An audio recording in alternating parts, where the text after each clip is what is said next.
Hello, hello. Happy Wednesday. Welcome to C++. Hope you guys have your coffee. This is a 4-credit night class, so we're going to have a lot of fun. I wish we were here in person and I could share my coffee with you, but you know, we'll make do, and I'll raise a cup of coffee to you. Yes, it is full-strength coffee because we've got a long night ahead of us, and I'm looking forward to a lot of fun. Sorry, this view is kind of trippy. Let's switch over here. So hopefully you're following along. Most of you found... No, you can join voice chat if you want to talk to me instead of having to chat at me. You're welcome to chat at me in Discord or in the Twitch chat, whatever way you prefer. And just in case you weren't aware of these tools, they are fully public. Discord's a public Discord server. People can join. Twitch is publicly streamed. So you don't have to use your name unless you want to. You're welcome to use whatever you want, and I will figure it out when you actually turn stuff into this wonderful Desire to Learn course site, because that's how I know you're really a student. If you're not in Desire to Learn, then you can't turn work into me, so we can go from there. A little bit about myself. I'm Eric Chernesky. Hopefully you saw that already when you registered for the class, or you found my Twitch channel. I'm pretty sure I'm the only one in the world that I know of. It's nice to have a relatively unique last name. So you can go Google me, find out more about me. If you had a chance to poke through the class here in content, yada, yada, yada, start here. There's a really, really brief bio about me here. Let me just make sure you...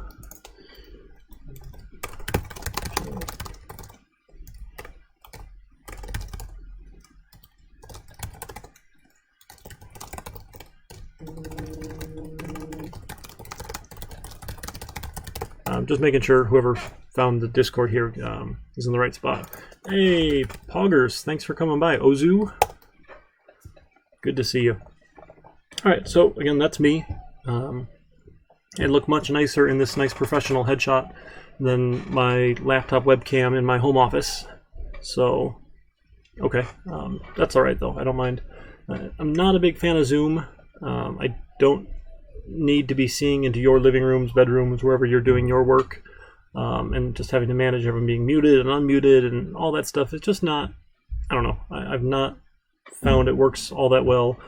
And I've actually been using Twitch well before the pandemic started, so I'm vaguely familiar with streaming. I have no claims on doing it like an excellent production job or anything like that, but a while ago someone had asked in one of my classes if I could just record the lectures, because I drink coffee all day long. This is pot number 2, which is okay. I've talked to my doctor, I promise. I told him I drink 2 pots a day, and he wasn't too worried about it. So we're all right.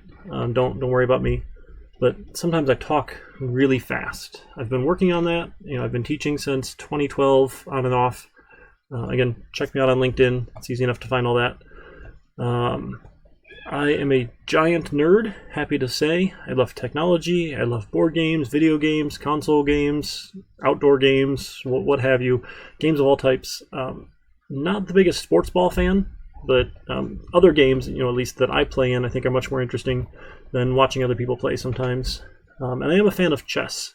So I actually got interested in Twitch years ago when Day 9 was streaming and casting for StarCraft 2, because that was a favorite game of mine growing up, and actual StarCraft original, and then 2, and on and on and on, yada yada. And then I stumbled upon a couple chess streamers, or one of the originals chess streamers, the Chessbra team, and started hanging out there. So when someone asked me if I could just record the lectures, I said, well, I kind of want to try just streaming it on Twitch, just and see what happens. So I've been doing it for, I want to say, a year and a half now. Almost 2 years, I forget exactly, but it's worked out relatively well, and it was a nice option for students in case it was really snowy and stuff, not have to make the drive into campus just to watch me talk. Again, I do much prefer the face-to-face interaction. That's definitely my learning style, having back and forth conversations, so please do jump in on chat, Twitch chat, Discord chat, whatever. If you text me on my cell, I'm going to do my best to try and ignore this while I'm lecturing. You'll probably see me heads down every now and then. I've got all 6 kids at home, hopefully going to bed, I don't know, before class is over, if we're lucky. It should be in bed by then, as late as we're going to go, so that should be all right. I like to run, so I'm training for my 8th marathon, although I'm on a slight break at the moment. I've got a little tendon ankle soreness going on that I probably need to find some other shoes for. I've been running the Freep International Marathon every year for several years now. It's such a fantastic run, running over the Ambassador Bridge, down through downtown Canada, seeing our side right of the water from Canada's side. It actually looks kind of pretty, amazingly. And then back through the tunnel, the underwater mile. It's almost a whole mile, but it's close enough to count. And it's just a lot of fun, so I enjoy doing it. But again, that's virtual as well, so I'll kind of be lonely running by myself in October. Hopefully I'll get together with my team, and maybe we can have a small group run, but nothing at the scale that it was before, but maybe next year. For contacting me, a couple of you have emailed me already. That's great. It goes to my phone. Again, this thing is like attached to me like my 7th child almost. I don't go anywhere without it if I can help it, except if I'm camping. I do try and leave that when I go camping, but I'll let you know if I won't be unavailable, or if I will be unavailable at any point. But call or text anytime. I'm better at texting than I am phone calls. Maybe like a lot of you, we'll see. Again, I'm just a busy person, so if I can't answer, leave me a voicemail and tell me what time is okay to call back. I've called people back before at 10 p.m. and they get all pissed off at me because they were trying to sleep because they had to get up at 6 in the morning for work. So, sorry. Just tell me what time is good, and I'll do my best to get back to you within 24 hours. Another great way to get in contact is to hang out on Discord. So if anyone in Twitch chat wants to do a exclam Discord, or exclamation point Discord, it should pop up the link. I was having fun configuring Nightbot with some custom commands the other night, and it's actually just really easy to use, so I was kind of impressed. So you can hang out on Discord. That way you can click a link instead of having to go find the syllabus here. Oh, thanks. E404. 404 not found. To go find the syllabus here. Oh, yeah. Someone must not. Okay, now you're on mute. They got a little bit of an echo going on there. Cool. And I think if I did everything right, you guys don't hear that because the desktop audio is muted. So we'll give that a shot. But I should be able to hear you. There's a little bit of a delay. It'll probably work out okay. I'm not too worried about it. And let me know if it gets too echoey. I can adjust some settings. So for office hours, typically I do them before or after class. With our particular class style, what we usually do is a couple hours or so of me going over some examples. I am not a fan of PowerPoint. I've uploaded all of the books pre-done PowerPoints for you so you can review them. I know a lot of people like them because they give a nice summary of the chapter, so you don't have to spend so much time reading it yourself. So you're welcome to check those out, but I'm not going to read them to you. I've been burned before in school. I'm a big school junkie and I love learning. Currently working on my doctorate at the moment where people put up PowerPoint and then they read it to you, and I just hate that. I think it's terrible because you know how to read, I know how to read, we're in college.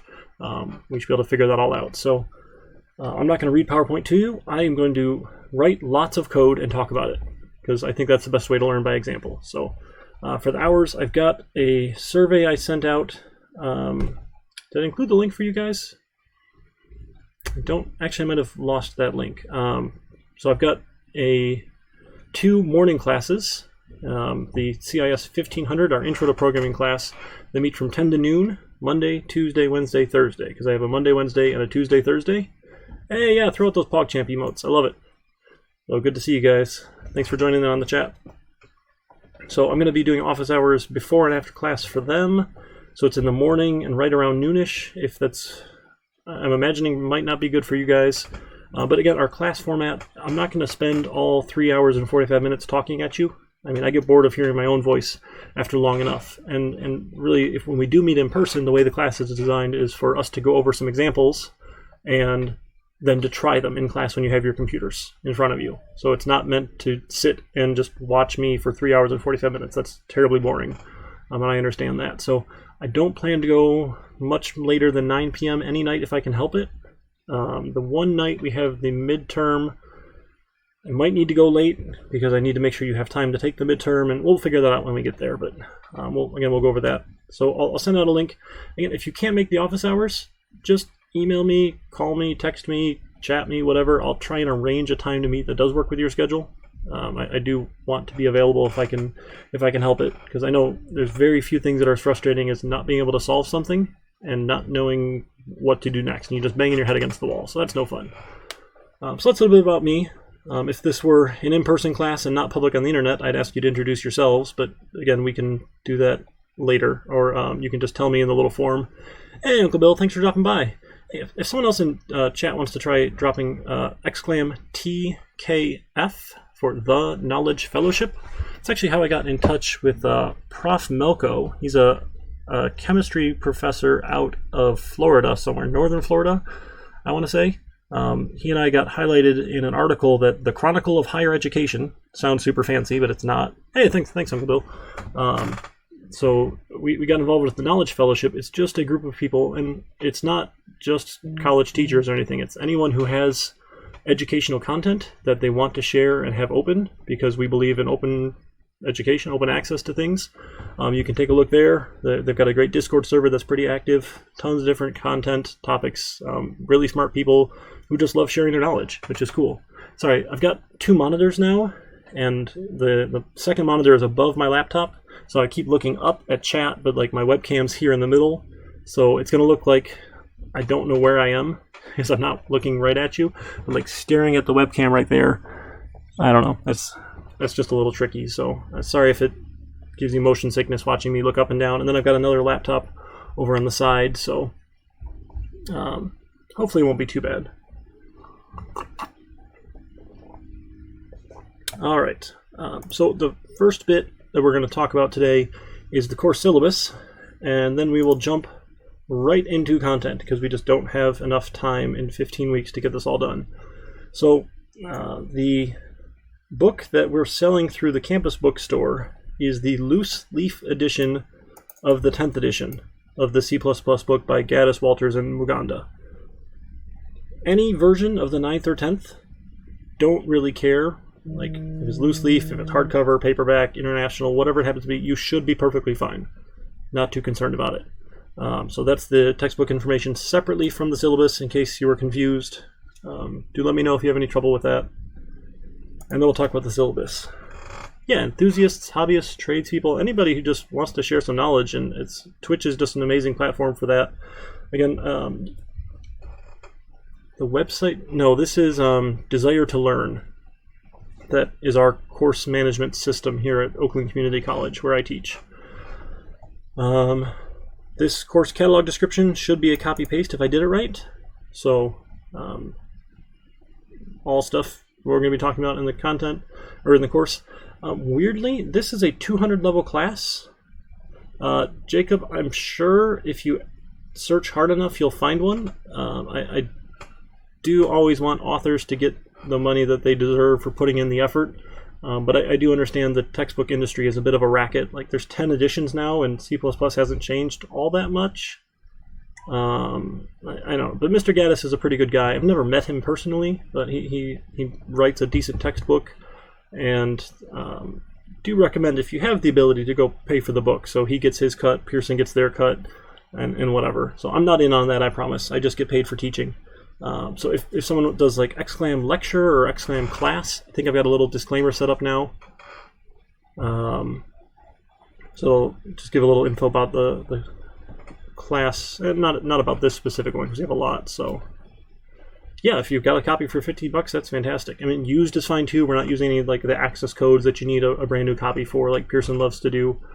But I want to say, wasn't Pearson piloting a like an all access ebook thing where you could just get as many Pearson books as you wanted per semester for one low cost or something? I want to say they were pitching that, which is kind of attractive, but then locks more of us into using Pearson products, which is a little bit unfortunate. So I don't remember if I mentioned now, I'm on my second pot of coffee and a little hyper here.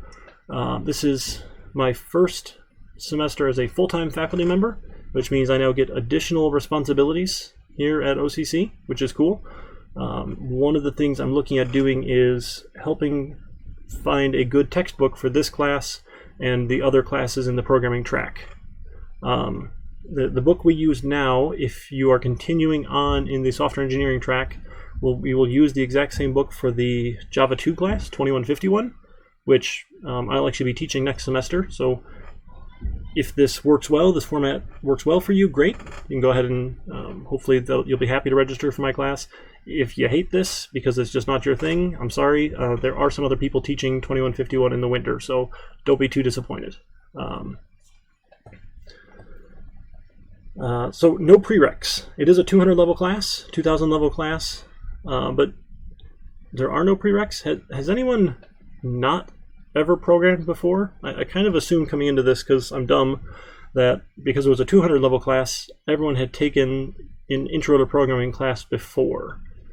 So if that's not the case, you're going to need to buckle up, because we're going to go a little bit quick through the intro to coding section, because the goal, okay, goal is the wrong word here. The transfer equivalency for this class is at a lot of universities their intro to coding class. So our intro to coding class doesn't transfer everywhere, and I still don't really understand why, but this one does, especially for schools that teach C++ as their beginning language rather than something nicer like a Java or a Python or a C#, which is just a little bit of an easier language to use. So we're going to go through quick because we have a lot of content we need to get through. Oh, sweet, yeah, Scratch is a lot of fun. You can do some cool stuff on there. It's kind of amazed like how deep you can get on Scratch. It's not really just a toy or anything. So a couple things we're going to get to, some common outcomes for the course no matter who teaches it here, or should be at least. Critical thinking is a general education outcome. When it comes to solving problems with code, that involves some critical thinking, right? Evaluating information, recognizing implications, relationships between ideas, yada yada. You guys can read. So that's one of the things we cover and assess in the class.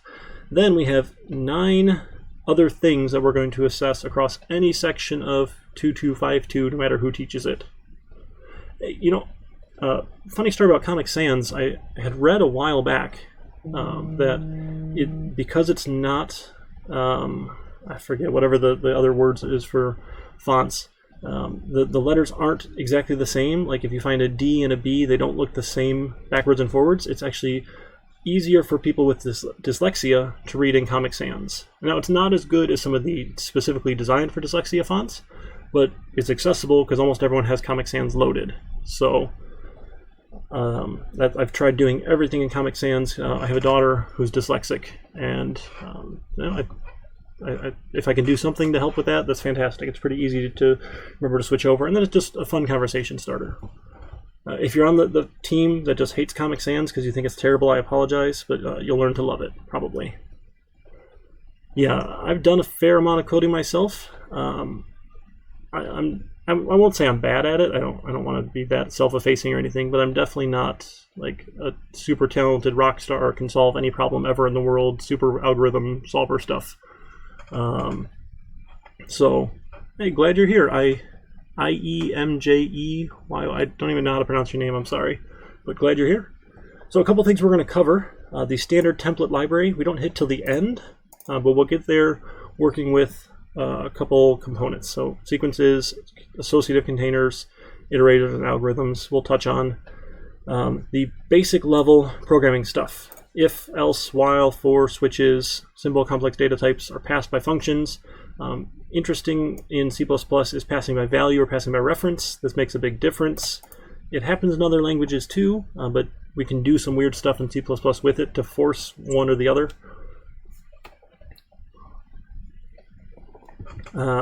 Class constructors, we're big onto object-oriented programming. Hopefully you got that from the name of the class, object-oriented programming.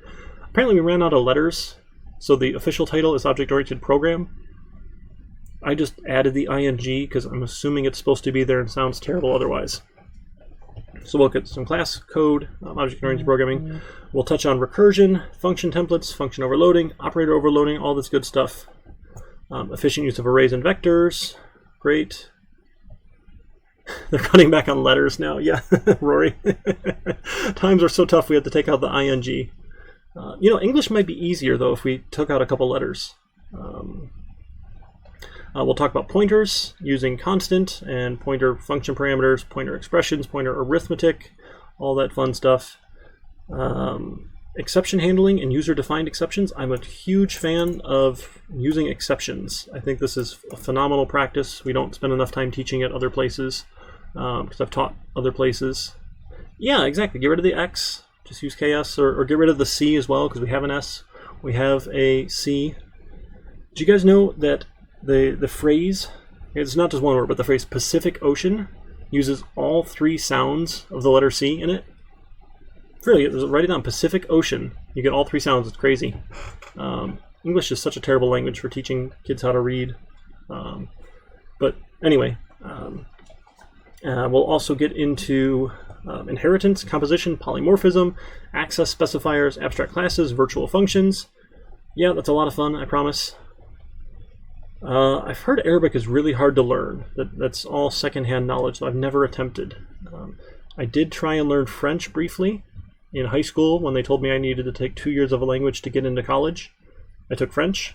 My wife took Spanish for a lot of years, so we know none of it anymore. So we're pretty typical terrible Americans who only speak English, and you know, we'd be smarter and better off if we knew other languages, but it is what it is, I suppose. Again, our textbook, same note here that's in the D2L site about it. I basically copy-pasted. Some tools you're going to need. Supplemental Materials, and these are all free, which is fantastic. GitHub. GitHub is a provider of a hosted Git system. So Git is a source control system. GitHub sells itself as a service to use Git on their servers, essentially, or keep a copy of your Git repositories on their servers. It's fantastic. Git itself is pretty much now the industry standard. There are a couple other tools out there you can use for source control. I'm not sure exactly what you mean by basic data structures. We're going to write classes, and we can use classes and structs and stuff. Or do you mean like writing your own linked lists and array lists and dictionaries and stuff?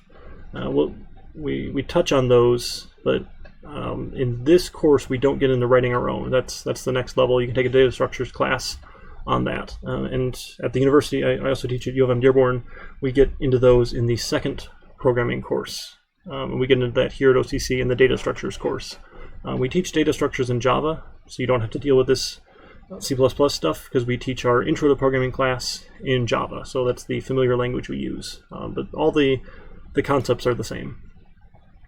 So we use GitHub. They make money selling this to enterprises and organizations as a service provider. You get to use it for free as a student. I've got a free account. One of the things you'll give me when you fill out the Getting to Know You form. Hey, Rory, I'm glad you found that emote. That one is one of my favorites. I think I should drink some coffee.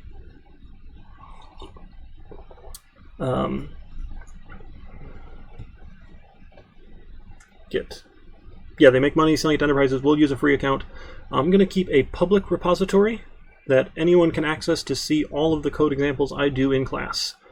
After you give me your GitHub username, sometime probably later tonight, I'm going to go and look and I'll run my little script that creates private repositories for you that you have access to and I have access to, and no one else does. And we'll get into why that's important in just a minute. But we'll use GitHub for collaboration on your code. And I do like the word collaboration. It's not exactly what it is. It's more me giving you feedback. But the GitHub tool itself, their website, is designed for teams to collaborate on code.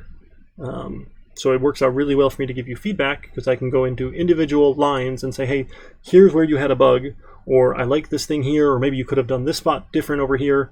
I don't know exactly where to put my hand to get in the camera view. I got to learn because I talk with my hands a lot.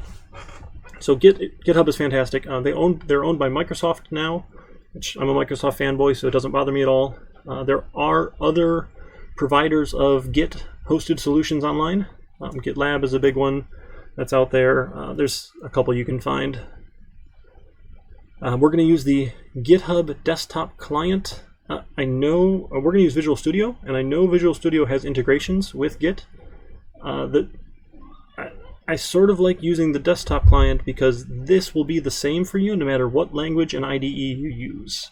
So if you like that sort of consistency, we'll use the GitHub client for that. If you know how to use it in your own tool, that's perfectly fine. I don't care how you work with Git, but I'm going to be showing you the GitHub desktop client because at least you'll have some consistency no matter where you take it. Discord for office hours, general questions, chat, just hanging out. Again, !clam Discord if you want the link in Twitch chat so you don't have to try and type this in or click it from the syllabus. And all of you here so far at least have found the Twitch channel. If you're using your phone, it might be a little bit tricky later on when I start showing code because that can get kind of small. So definitely works best on a computer where you have a larger screen. And then for a development environment, I'm going to be using Visual Studio 2019. The Community Edition is all you need. Double check the license on this before you try and sell anything. I think you're allowed as long as you're not making so much money. Again, it's been a while since I've had to worry about it. So I just click accept to the terms and never worry because it's free for educational use. Yeah, Microsoft Sonic Freeriders. I haven't heard of that, Lux. Sonic Freeriders. I'm going to have to go do some Googling now. I don't know if I can Google that now, though. This is supposed to be a family-friendly stream. If you're running Mac, you can use code blocks. I've heard works really well. Dr. Baugh has given some examples on using code blocks. He's the department chair here at Oakland Community College. If you've used Xcode before, that works. I've had some students use that before. But unfortunately, when it comes to Macland, I'm just stupid. I don't use Macs at all for anything ever. Don't have any plans to. It's just not my cup of tea. But you know, it'll work okay. C++ is pretty well supported on the major platforms, so we're not going to be doing anything special that will run particularly in Windows or particularly in Mac when it comes to that. So there are a couple things I'll show you when we get to classes that take advantage of some of the libraries in Visual Studio. If you don't have access to those, I'll show you the poor man's workaround, and that's okay. It's not, I mean, sure, it's what it is. It's for the class environment. The other option you have, this is new this semester, we're piloting it. It technically was piloted in the summer with a really small group, and now we're kind of rolling this out college-wide to all CIS, CAD maybe, photography. I forget, there's a couple departments that are rolling this out to. We now have a virtual desktop infrastructure where you can connect into a virtual desktop that is preloaded with all the college software that you're going to need. It's very similar to where it would have been like if you were to come in person in class and sit at a computer that was fully loaded, ready to go and log in. So there's some instructions here. This will, depending on which operating system you have, it will tell you how to do this. Now, there's the Horizon VMware client. We strongly recommend the full client. You can technically do it just through the web browser, but the experience is just not as good. Not that it's particularly great or anything, you know, using this VM software on Windows or Mac using the full client, but it's definitely much better. There is an iOS version, but again, you probably don't want to do development in iOS. I just don't recommend that. So, right, these are out here for you. You can follow those. If you have trouble, let me know. Again, it's new. We're piloting it. I'll show you what it looks like on my end. I've got the same access you guys do. There's supposed to be a staff one as well. I just haven't ever bothered to figure it out because I also have my laptop. So,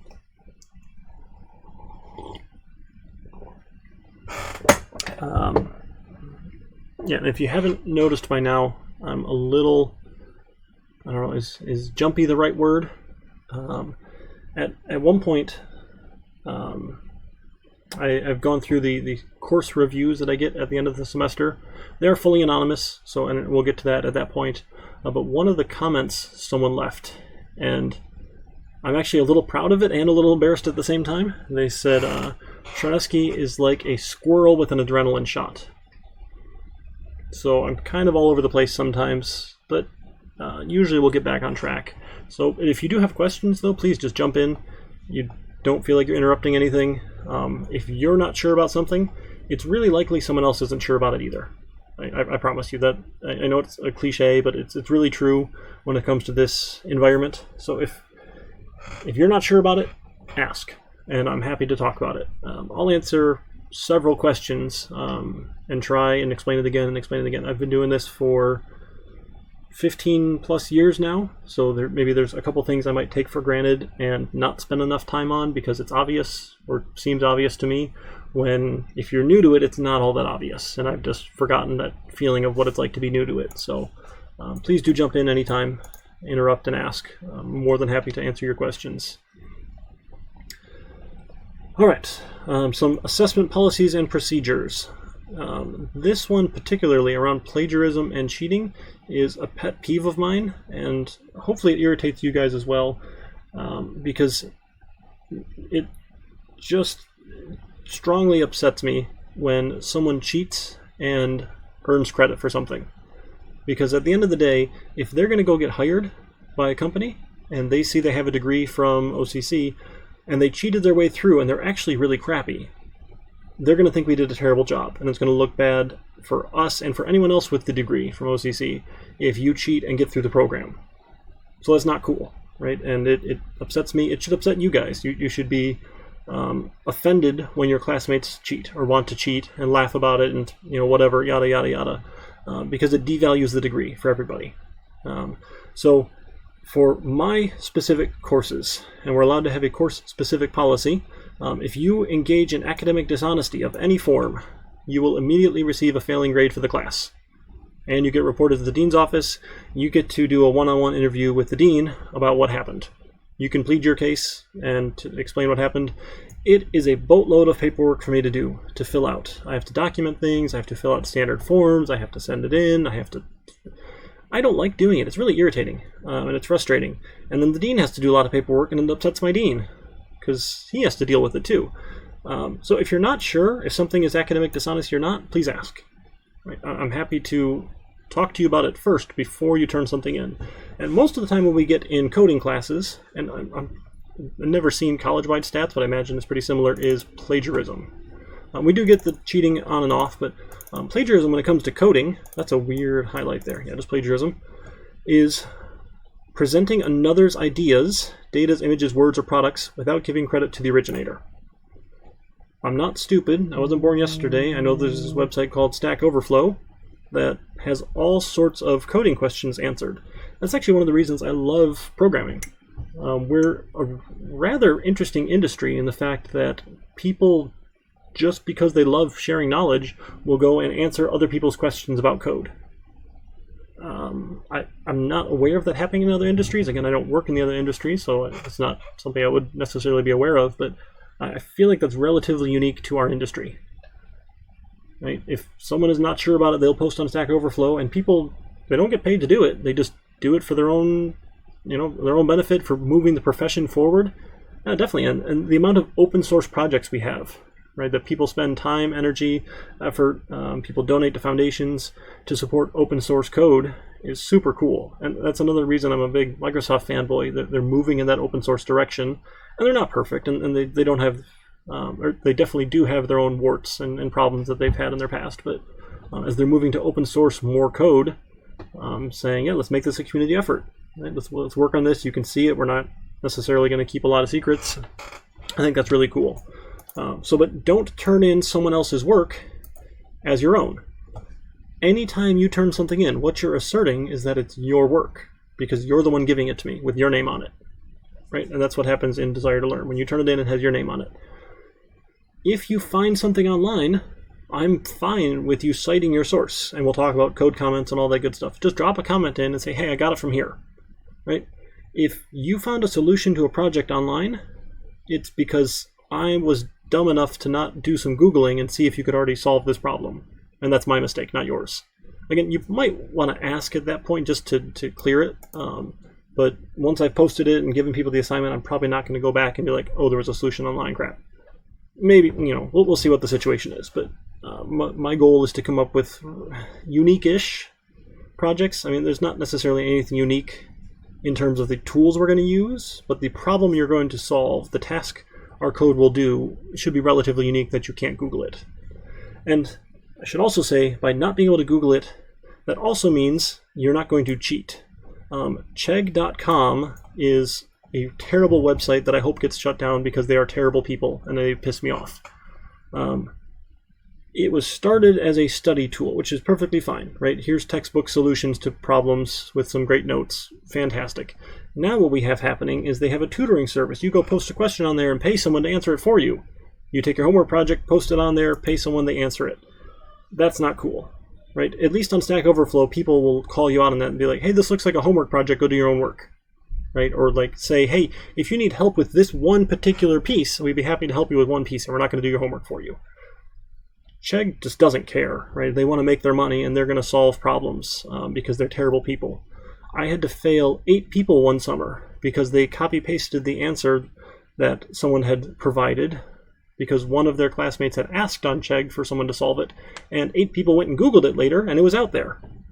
That is cheating, right? That's beyond even being plagiarism. That's just having someone else do the work for you is obviously cheating, right? If the answer was already out there because I was dumb enough to ask the question, that's my fault. If you go ask someone to solve it for you, that's cheating. Does that make sense? And again, any violation of academic, or any instance of academic dishonesty will result in failing the class, being reported to the dean, me doing a lot of paperwork and getting pissed off and being really upset. And I just don't like doing it. It literally took me, 4 hours to do the paperwork to fail 8 people on the exact same exam. And so a lot of the paperwork was copy-paste. It's just ridiculous. So please don't do it, right? Do it for my sake. Do it for your own sake. I mean, the stuff is not rocket science. So put the work in, do it, and go.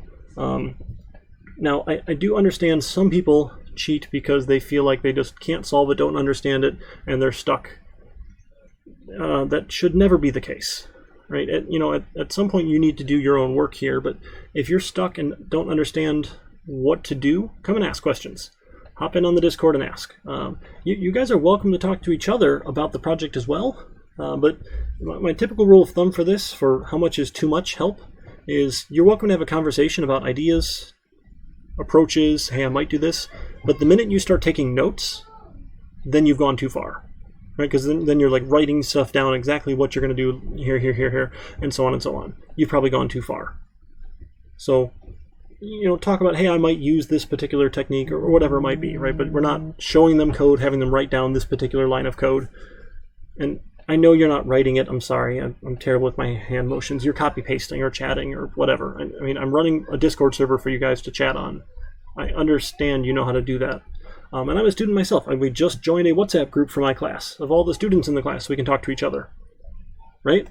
I get that sort of thing happens. But so talk to each other, fine. But if you aid and abet them by giving them your code because they just want to look at it, you are also going to fail for cheating because you've given them the solution, right? That's on you as well. So don't help the person who says, oh, please, it's due in an hour and I didn't get enough done and I just need to see how you did it and I won't copy it, I promise. Don't believe that. That's a bunch of bull crap, right? Just say sorry, can't do it, right? Acquisition of tests, other academic material distribution, this is Chegg, right? Finding this crap on Chegg, posting this stuff on Chegg, just pisses me off. I really hope they get sued and go out of business. Hey, thanks for redeeming the bites for hydration here. It's coffee, but coffee hydrates, right? So cheers. All right, thanks. The Student Code of Conduct. This came out of a standard syllabus template. So I know it says keep classroom corridors quiet. I'm not stupid. We're not in class. But I didn't want to bother taking it out and then having it not match and then whatever, right? So okay, that's standard template stuff. All right, here's what everyone cares about. Someone says in the Discord, coffee doesn't hydrate, please don't believe this. Yeah, it's a lie I want to believe. Can we agree on that? Right? It's not real hydration, but I want to believe it, so I'll just keep drinking my coffee. Speaking of coffee, I'm sorry. If we were in person, I think I mentioned I would share it with you. But I've got my thermal pot here, which is fantastic. I've got my giant mug from Disney World. Happiest place on earth. No, I don't get money for saying that. All right. Let's make sure we top off. And this is definitely a long time to be sitting, so I'm hoping to take some breaks. Usually around the top of the hour, We'll break for a couple minutes, get you guys a chance to stretch, do whatever you have to do, and then we can go from there. Again, I don't plan on talking at you much past 9 ever, if I can help it. So I want to make sure you have time to try some of these things where I can answer your questions. Discord is a great tool for chat and screen sharing. You can do it in Zoom as well. You know, I'm not opposed to using Zoom at all. I just happen to like these other tools because that's what it is. Rory, it's almost midnight there? Oh man, it's only 6:40 here. You must be over in somewhere in the UK? Or somewhere there, Western Europe, perhaps? 5 hours off? Oh no, so you gotta be +1 UTC then. Scotland, oh welcome. Glad you're hanging out. That is really cool. You know, I just think it's amazing, and it's honestly, it's no extra effort for me to be doing this stuff on Twitch than it is to be trying to manage a Zoom class. So we might as well put this out there for anyone else who's interested. Cool. All right, so how you earn your grade for the class, the things most people care about. These are weights among the given category. So it says items, sometimes they're an item, sometimes they're a category. Pretend there's a slash there, sure. So you will have individual homework projects. That makes up half your score in the class. These are do at your own pace, take home. They do have deadlines. We typically have one every 2 weeks. You'll have projects that we're going to work on. That makes half your grade, right? I strongly believe that the only way you get good at coding is by coding. Hopefully that makes sense. I don't think that's that controversial of a statement there. So you get good at coding by coding. So we're going to code a lot. The other thing we're going to do is we're going to have chapter quizzes. So on every chapter we cover in the textbook, there'll be a quiz on it. This is your chance to make sure you're keeping up with the material. It's your incentive to be doing the reading. Now I'm going to give you a fair warning here. The quizzes will certainly contain questions that come out of the text that I probably didn't talk about during the lecture time. Right? I'm going to try and give you the highlights in lecture time, but you know, some of these chapters are big and I don't have time to read them to you. And I think we'd all be terribly bored if I read the chapters to you. That would just make for a terrible evening and no one would be happy. Especially me. I don't want to read a book to you. It's not story time. So you'll have quizzes every week. They're typically, my plan for them is I'm going to post them after I've lectured on the chapter.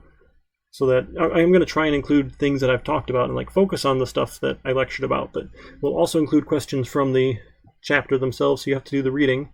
You will have unlimited time on them until they're due. So it's not like you start, you have half an hour to submit and be done. Come in, come out, save your progress as you go, whatever. It'll be due about a week after that chapter was done. So I'll try and aim to have them do like 11:59 p.m. Wednesday nights of the week after we've covered that chapter. That's the goal for the chapter quizzes. So again, these should be easy points. It's open book, open notes, open internet, right? In terms of doing the reading, I should say, someone told me a while ago, and I think it's a really good tip. And actually, I still have the 9th edition paper. I've got the 10th edition as a digital copy. I still like paper because it's easier for me to flip through and like I can bookmark. I don't have any bookmarks in here right now, but I can bookmark important sections and whatnot. So when you're doing the reading, right, there's certain levels of reading. There's the level of you read every single stinking word. And I'm thoroughly convinced throughout all the teaching I've been doing is that that goal is unattainable for most people. Or I should say, as an expectation, it's not a fair expectation for everybody. So I don't expect you to read every single thing. Again, as a developer, I get paid a lot of money to write working code, and no one has ever told me I have to do it from memory. So it's stupid to memorize stuff, right? The things I do all the time, get saved in my memory, and I remember those shortcuts of the things I do all the time, but mostly what I do is I know you can do something, and if I don't remember how to do it, I go look it up. Same thing with you. So as you're going through the chapters, look at every section, right? Find those bold words, find the italicized things, the particular topics, and know they're there. You definitely want to have an understanding of like how they work because we're learning it, right? That's the academic part of things. Is we're going through and we're learning as we go. But you don't need to memorize anything. Just know, hey, in Chapter 2, there's this part about scope. And read through it, try and get a feel for what scope means. We'll talk about that tonight. We're covering Chapter 2. But if you come up on a question on scope, all I really need you to do is know, oh, that was in Chapter 2. If I can't come up with the answer like that at the top of my head, let's go look it up. Again, that's the goal. What level of reading is not going to get you there is just reading the section headers.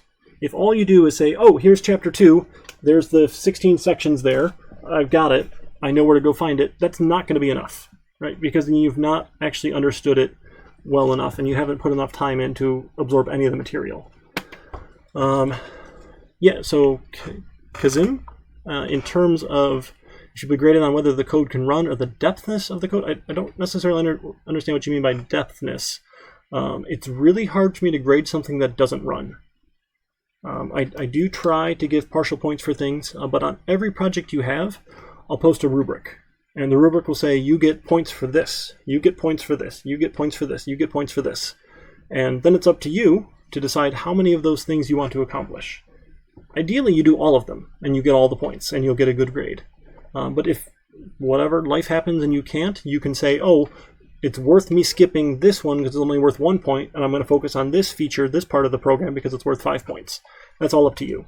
And that's how I can do partial points. So like if you have the piece of the code here that does this task, but it doesn't do it quite right, I usually try and offer some partial points if I can, depending on how badly it does it.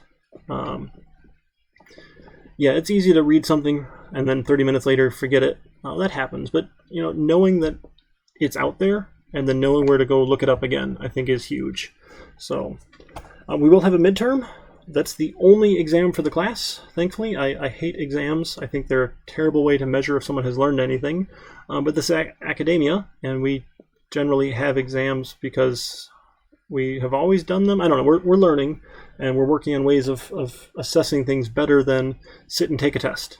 It's open book, open notes, open internet, right? Again, I don't expect you to memorize anything. This book is stinking huge, right? That's a large book. Don't memorize it, please, right? Just you get some of the highlights, absorb what you can, know where to find your resources. So the current plan for this is for it to be a timed window exam where you from say like 6 to 8 can take the exam and everyone gets the exact same 2-hour block. I don't run this one like I do the quizzes that are just open as long as we need, because some people have more time than others, and that's just not fair at this level of an assessment to say, oh, well, if you had 24 hours free in the week to do it, you can, and if you only had 5 hours free in the week, well, too bad. So we're all going to have the exact same time limit on the midterm. I'm hoping to run it from, say, 6 to 8, and then I'll stream the next chapter starting at 8 p.m. or so. Again, we just have a lot of material to cover. I don't want to take a whole night to do it, and we'll see how well that goes. And then, in lieu of a final exam, we are going to have a final project.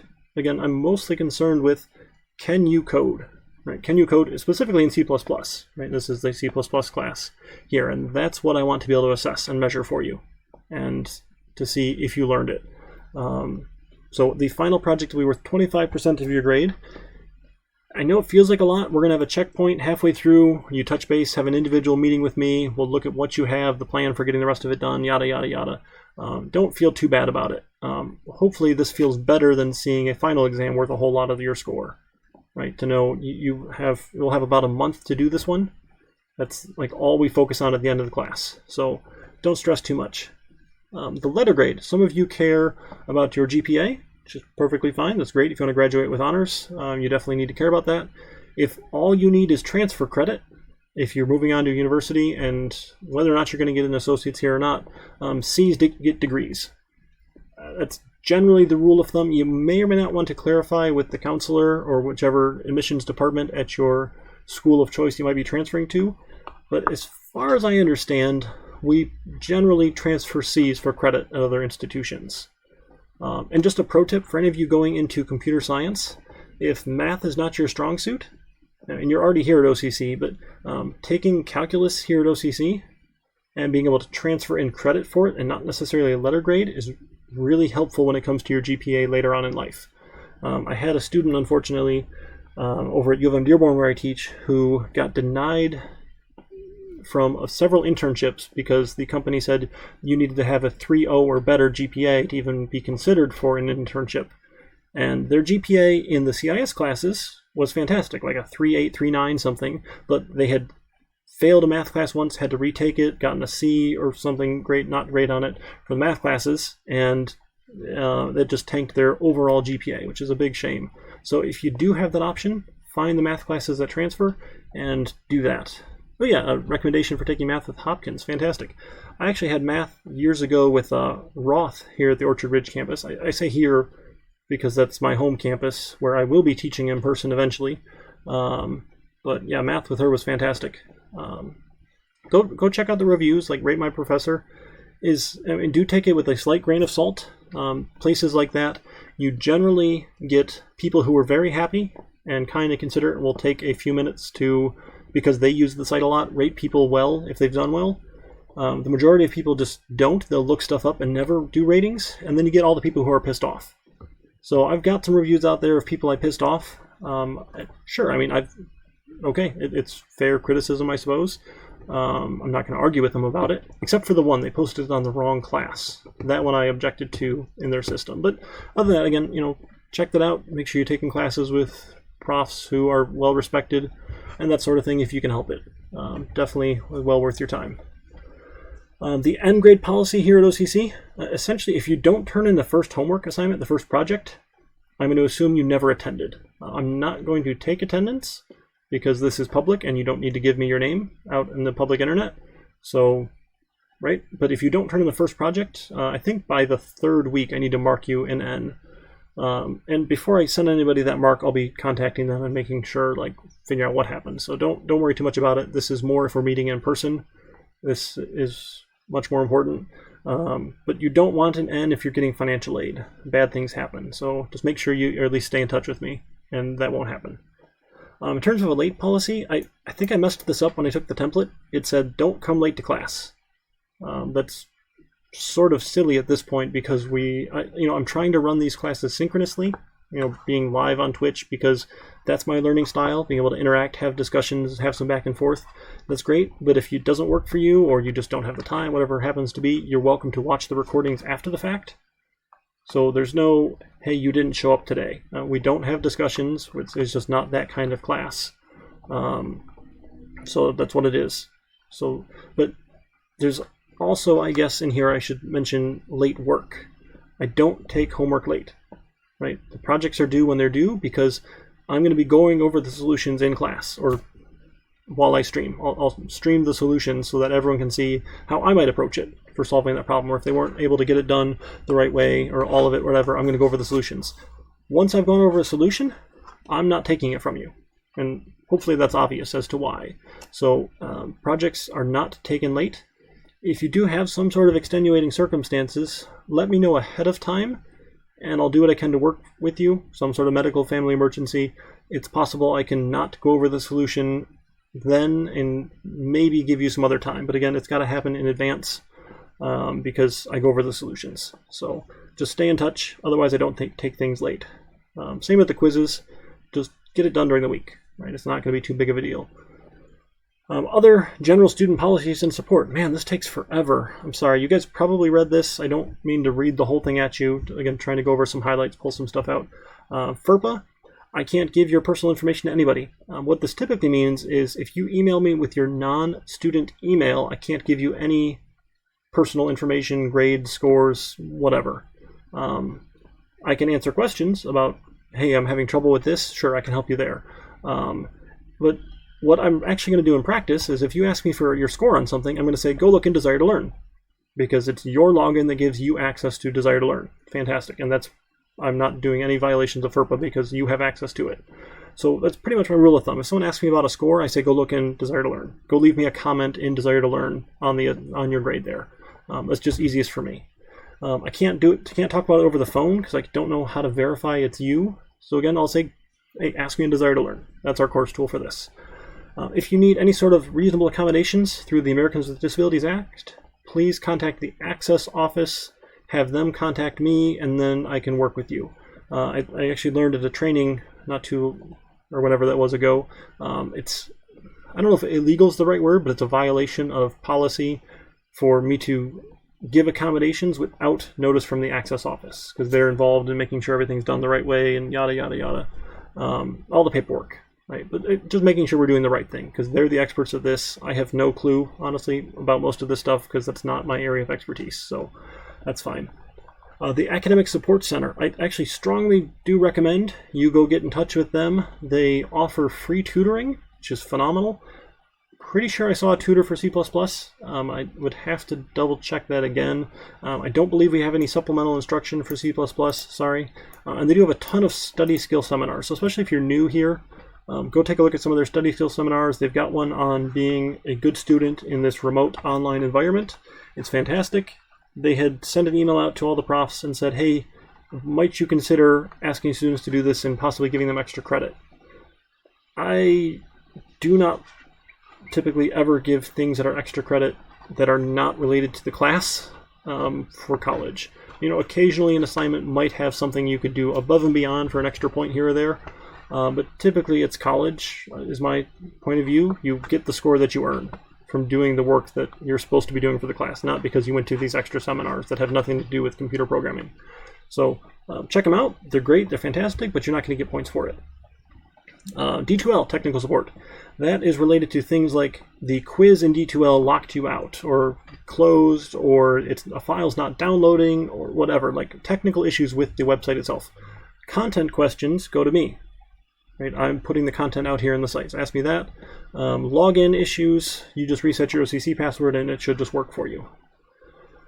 Some accessibility standards, minimum text standards for accessibility for Microsoft, the technology appropriate use regulations. This pretty much only applies now to D2L and to the virtual desktop infrastructure. Don't do stupid things on the college equipment. Is generally a pretty good summary of this. There's much more legalese to it here. You're welcome to go read it. You technically are going to agree to it every time you log into the virtual desktop or an actual college computer if we ever come to campus. Not this semester, but at some point if we ever have a chance to meet in the future in person. Netiquette, again, this was a syllabus template. We don't have weekly discussions. Hooray! These things are terrible, right? People do the barest minimum because they have to get their score and then they forget about it. Let's just be honest, that's what happens, right? No one is like, ooh, I can't wait for the weekly discussion for this class for this week. You guys are going to be sending your projects to GitHub, and you will turn in the URL in Desire to Learn. So the only thing you need to put in Desire to Learn is a URL, and I'll be going through all that in a little while. Don't sweat that too much. But a pet peeve of mine is using tools that aren't made for sharing code. Please don't email me CPP files or H files or Java files or whatever it happens. Don't email me code, right? It's not ideal for that. It doesn't work well. We have tools that are made for code collaboration, which are phenomenal tools. Let's use the tools. And don't attach code to D2L either. I'll show you all the things we need to do about that. Public safety, we're not on campus, so it's fine. Visual Studio 2017 should be fine. I don't think there's anything we need that's specific to 2019. I'll double check when we get to the unit testing portion, but you should be fine with 2017. Shouldn't be any issues there, Jacob. Some expectations of me, Eric Chernesky, your instructor. Typically stuff gets graded within a week of when it's due, not when you turn it in.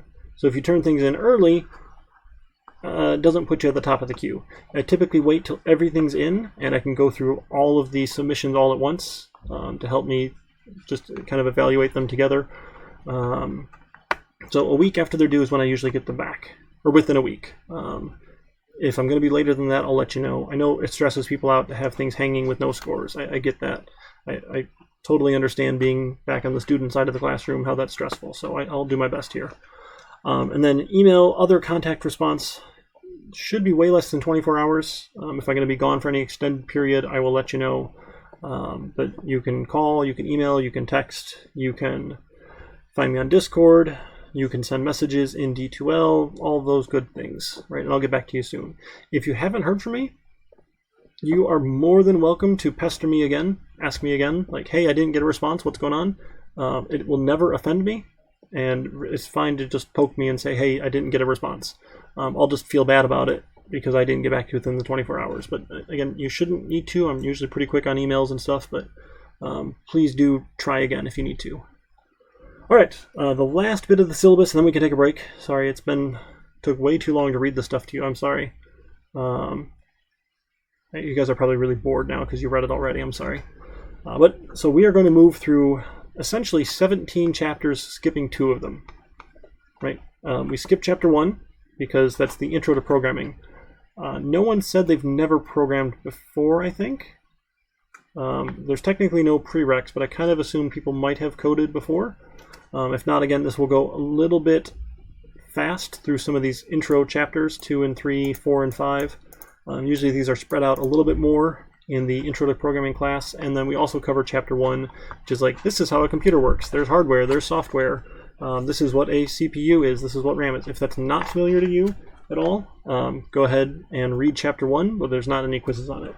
Hey. Are they going to be able to properly? Yeah, I'm not using Zoom. Oh, okay. Yeah. You on the base?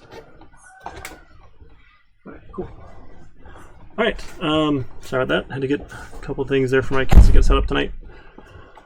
So chapter 2 and 3, I'll cover tonight. 4 and 5 next week. So we got Project 0. It's really just a really quick project, making sure you got set up on GitHub. It's not posted yet. I had plans to do it, and then dinner ran long, so I'll get that posted for you shortly. And then we start with the actual content projects. We'll have 2 weeks for all of those. So Project 1 will be due 9/23 before class. Project 2 will be due 10/7 before class. Project 3 will be due on 10/21. You start Project 4, get 2 weeks. Start Project 5, get 2 weeks. Then we get the final project on 11/18 before Thanksgiving break. We have a month to get that one done.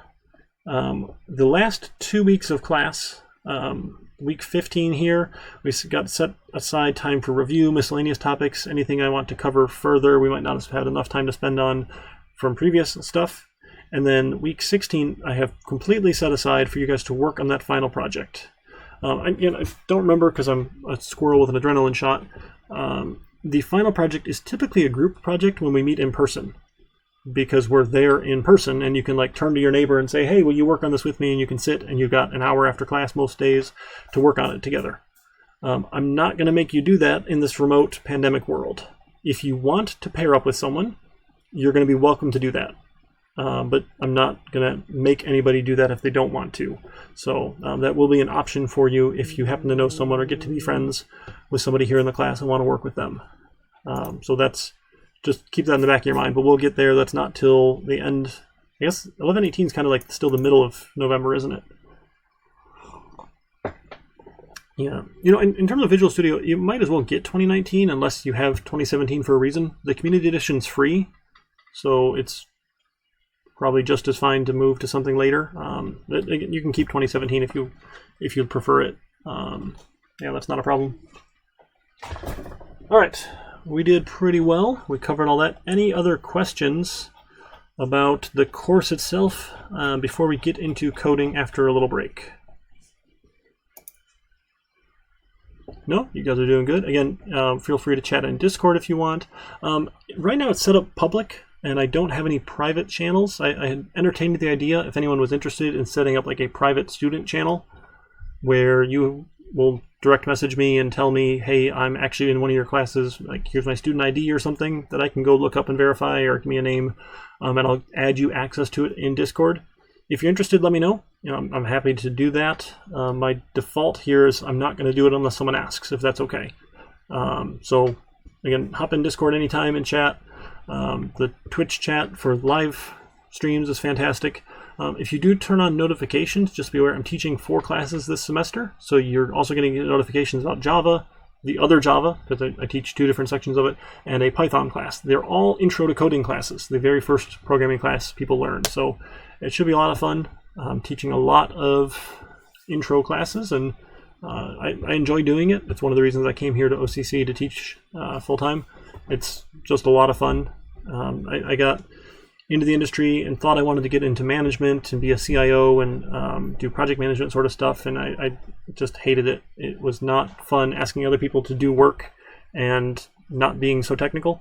So I like being a technical person, still writing code, playing with things. Do you need someone? I need the cord. Yeah, that's fine. Is it not charged? It's at 80%. Oh no! It wasn't plugged in. Alright, last time I promise. That's alright.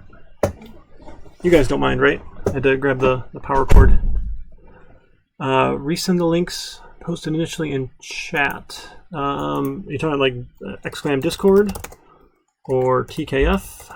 Those are a couple links you might have there. Oh, thanks, Ziplet. You're too kind. You're too kind. So it is officially time for a coffee break, or whatever beverage of your choice is. So let's plan to meet back up, say in, I don't know, like 7:15 or so. Gives us about 8 minutes. Go get whatever done you need. I'm just going to pause, or not pause the stream, because then it will be like in separate recordings, and I don't know if that's awkward or not. I think having it in a single recording will probably be easiest. So I'm just going to put back my starting soon screen here. Change this. Resumes at, say, 7:15 p.m. And we can go from there. Do you guys need some music? Should I put on some background music, or do you guys not care? You probably have your own music, but we can try it. Let's see. Oh, what was it? There's a... Oh, man, I just found this thing. No copyright sound. Music. There it is. No copyright sound music. This is... That's weird. Doesn't like their cert. Huh. Yeah, okay, ncs.io. Okay, so we're supposed to be able to use this on Twitch now because it is non-copyrighted music, and they got a little funny about people using Spotify. So let's see if we can find some music to put on. Featured release. Hey, let's try this.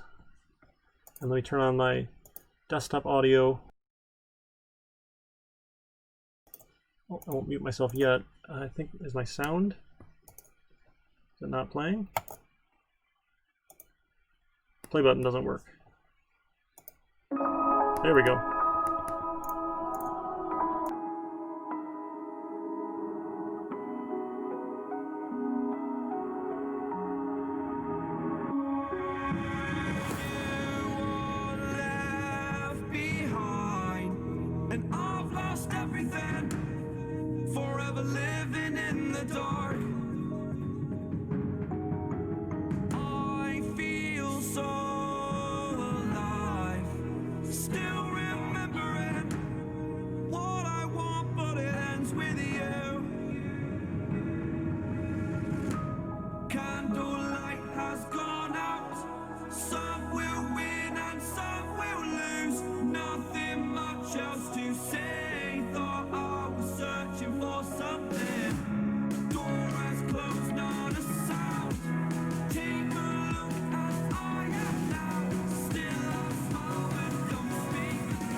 And you're not listening. It is your choice to make a little mockery. It won't do.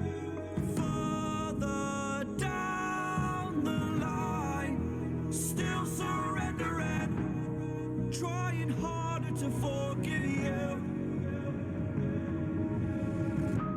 Candlelight has gone out. Some will win and some will lose. Nothing much else to say. Thought I was searching for something. Door has closed, not a sound. Take a look as I am now. Still I smile and don't speak. Will you please slow down? Slow down. Slow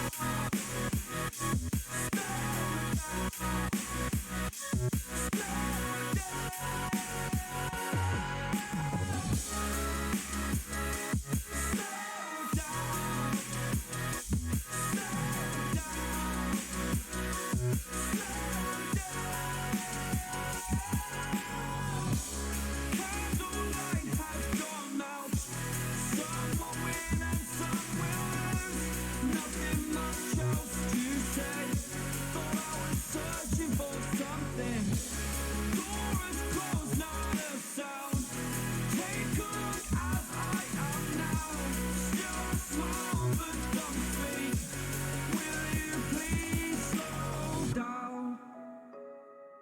Slow down, slow down, slow down.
Alright guys, sorry, I didn't realize we'd only play the one song, so that probably stopped, and then, you know, I'm still learning how to do some of this stuff, so welcome back. Hopefully you got a chance to get your coffee. Oh, I gotta tell you guys this. I mentioned I've got a bunch of kids, and I absolutely love dad jokes. The more terrible, the better. So I read this one and I thought it was just hilarious. I hope you guys will appreciate it. And you can even redeem your channel points or your bytes here in my channel to get additional dad jokes if you so request, which is cool. So check those out. You get points just for hanging out and being there. So anyway, I should change the background though. That's really trippy. Let's here, you know what? Let me do this. I'm going to start up Visual Studio because it sometimes takes a little while I tell a joke. Maybe. Alright, so a horse walks into a bar and he orders a pint of beer. And the bartender looks at him and says, "Hey, you know, you're in here a lot. Do you think you might be an alcoholic?" And the horse says, "I don't think I am." And then poof, he disappears, vanishes, it's gone. Well, really, I mean, the joke is actually about Descartes' famous philosophy of "I think, therefore I am." But if I were to explain that part before, I would have been putting Descartes before the horse. You're welcome for that. Sing mode? I don't know. I thought I turned that one off for channel bytes because you don't want to hear me sing. That's no good for anybody. So how's that look? Are you guys able to see this okay? Visual Studio, or is that fuzzy? No, I would not be a good stand-up comedian because I can tell other people's jokes occasionally, and I tend to mess them up all the time, which I think makes them funnier sometimes. So we'll see. We'll get there. Anyway, so I'm going to make a new project. When you install Visual Studio, there is this really cool Visual Studio installer that lets you pick all sorts of what we call workloads. So each workload lets you do different sorts of things in Visual Studio. We really care about the one for C++ because it's C++. You can also do other things. I've got a bunch of them installed because I do a lot of different things. And Visual Studio, I think, is a phenomenal tool. It gets a lot of heat because it's a little slow and kind of bloated sometimes, but it does so much. It's just fantastic. So let's see if this thing will load for me here eventually. Oh, it itself has to update occasionally, which is fun. So like you're updating the updater for things, but that's okay. Let me make sure I go back. I'll cancel out of this. I think it'll be upset with me if it's not closed. One of these days I'll try and get the music in the background first, but I think I need to have a headset set up because I'm just using my onboard mic, and that's not ideal for sure. I've been meaning to get some better equipment at some point, but again, unless someone's going to pay for it, I'm just use the stock stuff. I apologize. I'm not in the streaming for the money. Oh, and I should mention, it is, if you scroll down, read about me, Twitch does give money to people for streaming.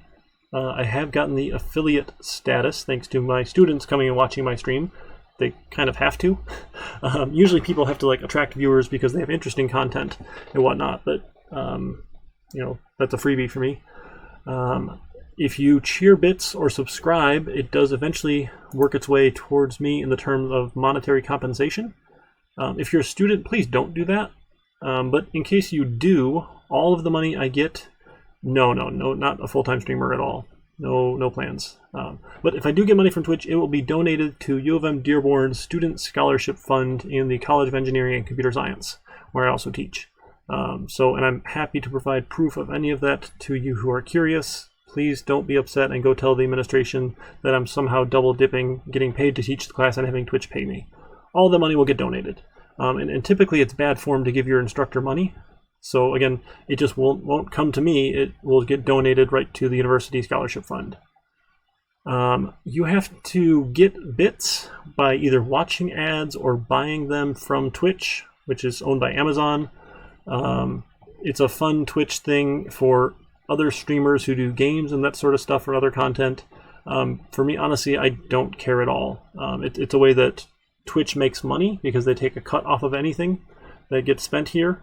And they get their cut, which is fine because they're hosting the platform, so I'm fine with that they get some money out of it.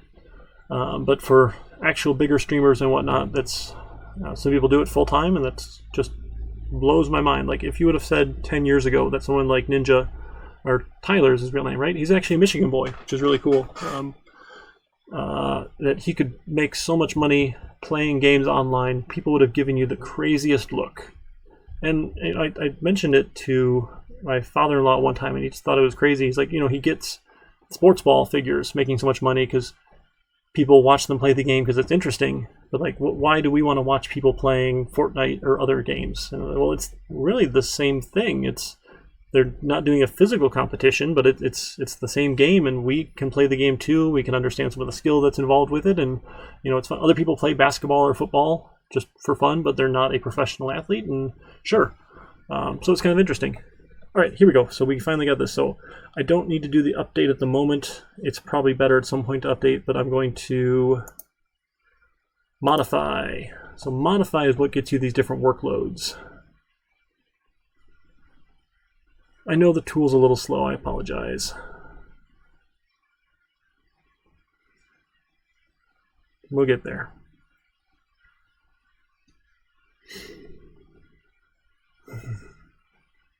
Man, the 2 laptops plus external monitor, things are getting hot. My little office here, this is the old loft bed my son used to have, because it's got like a desk under it before he outgrew it and kept hitting his head on the ceiling. And it really keeps the heat in this little cave area here, so it's fun. But what you're going to need is the desktop development with C++. This is the only workload you're going to need for the course. You're welcome to experiment, play around with the other ones. They've got a bunch of cool things you can do. There's specific game development stuff you can do, other fun stuff. You can do Linux development with C++. We're not going to do that. Sure. Just this one will get you what you need.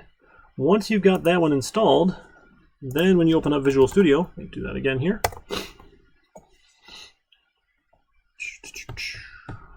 Then we can start a new project and we'll have templates for C++ projects. So I'll go to Create New Project. Come on, there we go. And I would just want an empty C++ project. So you've got a couple options here. This is the language dropdown. Go find C++ for your language in case you install lots of workloads, and you want empty. They have a bunch of them. They even have the console app like ready to go, but it has more than we need. There's nothing wrong with using those, but again, it's not anything we need to bother with right now. So we're just going to do an empty project. Will give me some empty stuff. And for now, I haven't gotten to GitHub yet. I'll get there, I promise. We're just going to do the Hello World program. It will try and put it in source repos. I don't care where it puts it. This one I'm going to trash. Later on, this location here will be very important, and I'll talk to you about that after you do this first example. The project name, again, this one I'm going to trash, but usually you want to name them something meaningful, like the name of the project you're doing, project 0, 1, 2, whatever, however you want to track that. Again, that's all on you. I don't actually care what you name your projects. I actually had someone try and use some offensive names occasionally, and I actually thought it was funny. So I got a kick out of it. However you want to do it. Again, it doesn't really matter. What I care about is the code and if your code runs, not if you did anything clever or funny. So hello world, I'm going to hit create. Now, by the way, we're getting into chapter 2 of the text. The PowerPoint presentations, along with being copyrighted, are PowerPoint presentations that I tend to just hate because it's me reading stuff at you. I would much rather be here writing code, trying to explain the code I'm writing, than to read things. And I know that doesn't work 100%. You know, my pie in the sky vision is everyone just loves code and they don't care about PowerPoint, but they're available for you if you want them, but I'm not going to read them to you, and hopefully that strikes a good balance. All right, so all things C++, intro to C++ for chapter 2. Our project here is part of a solution. So a solution has one or more projects. A project has code inside of it. We'll get to header files and source files when we get to classes. For now, we're just going to add source files. So I'm going to right-click on source files and say Add New Item. Now again, it defaults here to source.cpp. You're welcome to change that, hello world.cpp, whatever it happens to be, but we want CPP. C++ is CPP, right? That's the thing. There's H for header files. Again, we'll get to that. You might also see HPP for header++, like C++ header files. Fine. I like defaults because I, like any developer worth their salt, is efficiently lazy. I is good at English. Yeah. Any good developer is lazy. And I mean that is, we don't want to do more work than we need to do. Right? We're going to look for shortcuts for things, to do things efficiently, because anything else is just kind of mind-boggling for any good developer. All right, so I open source. I now have a file. It's source.cpp. If you're new to Visual Studio, it's a fantastic tool. Again, it's a little bit slow occasionally. I try and keep the defaults whenever possible, except for dark mode. For some reason, all programmers must use dark mode. No, you don't have to. I'm sorry, but for some reason we do, just because. So I use dark mode, and then let me know if the font is big enough here. I can change all that when I go. But again, a CPP file here. So this is my main editor window. Over on the right, you typically have the Solution Explorer. That's right, Joseph. It's the law. You must use dark mode. Ooh. So a couple of things we're going to need. And again, this is all out of the text here. I am totally ripping off Hello World from Mr. Gaddis and his fellow authors. Pearson, please don't sue me for stealing Hello World. A couple things we're going to need first. So C++ has this fun include syntax with this is a pound sign. Yes, I'm an old cranky man. It is not a hashtag, it's a pound sign. Right? Don't tell me hashtag include, because I'll just roll my eyes at you. So it's include, and then inside of greater than, less than signs, we put in IOStream. What this lets us do is use the IOStream library so that we can put stuff on the screen. Right? We kind of want to show stuff on the screen, so we need the IOStream library. Another thing we do, and I've heard people say this is terrible and ugly, and we shouldn't ever do this, but it makes everything else faster. So we say using namespace std for standard, the standard namespace.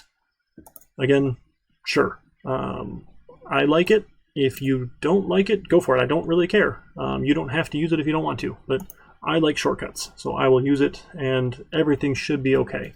It occasionally has bitten me before. I forgot to include this in one of my files, and then everything got all mixed up, and I was really embarrassed, and nothing worked, and it's like, oh crap, it was that. So, sure, no big deal. Don't you worry about it. So we have that, and then we say int, because this will return an integer type, main. So this is the main function.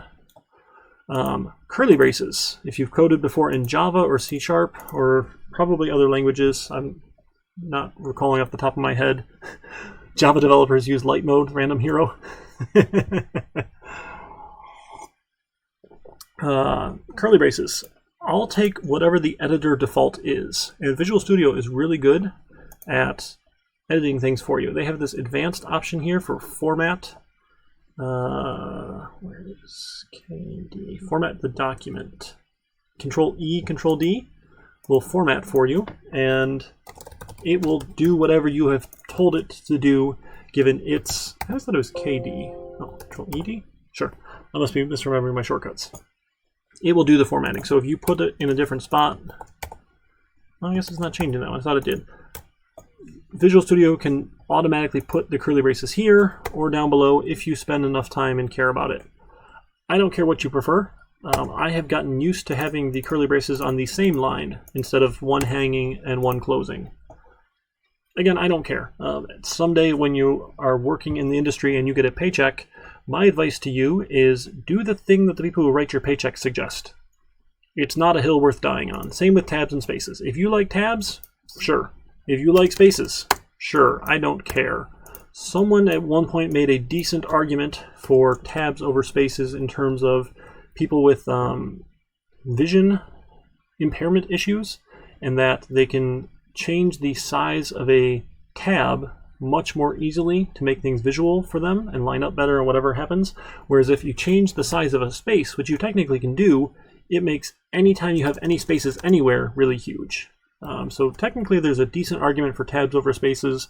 The rest of the developer world seems to prefer spaces.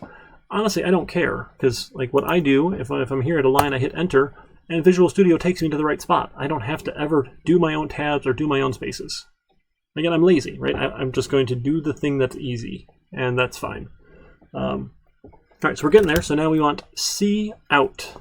Notice this comes from the standard library, or the standard namespace. So if you don't use this using namespace std, you could put std : cout for standard namespace : cout function here.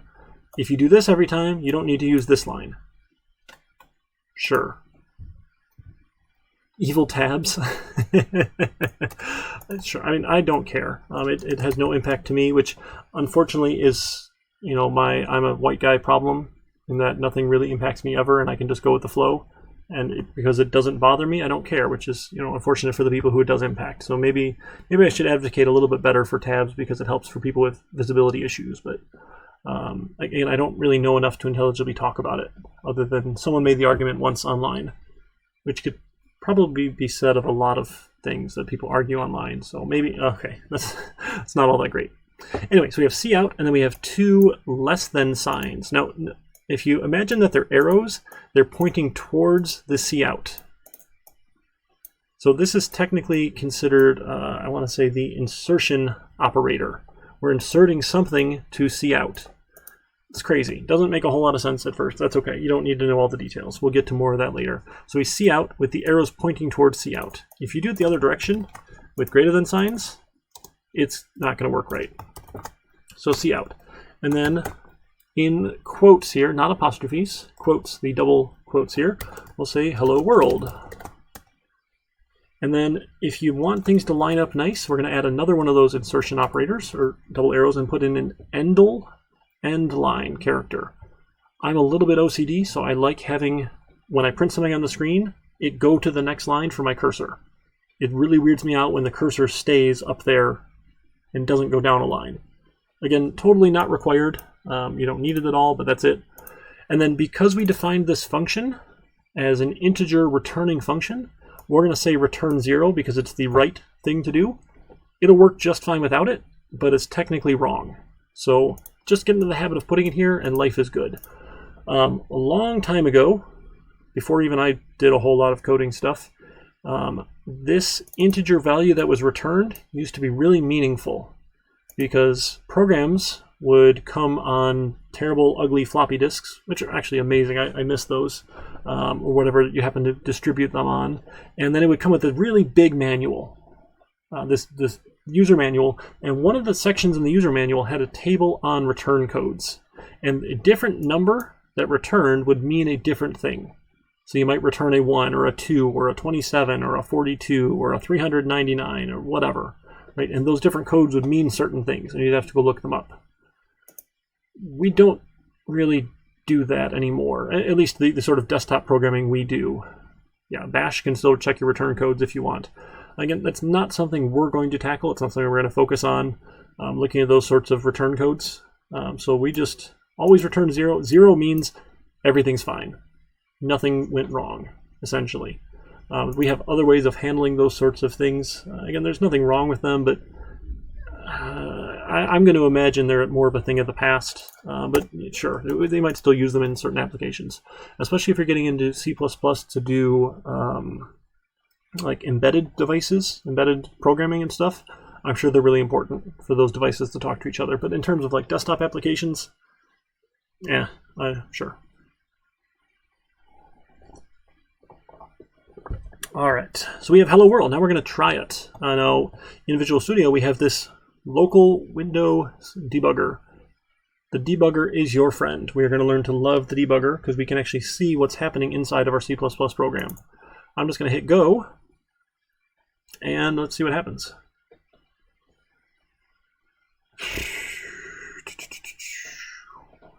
It pops up.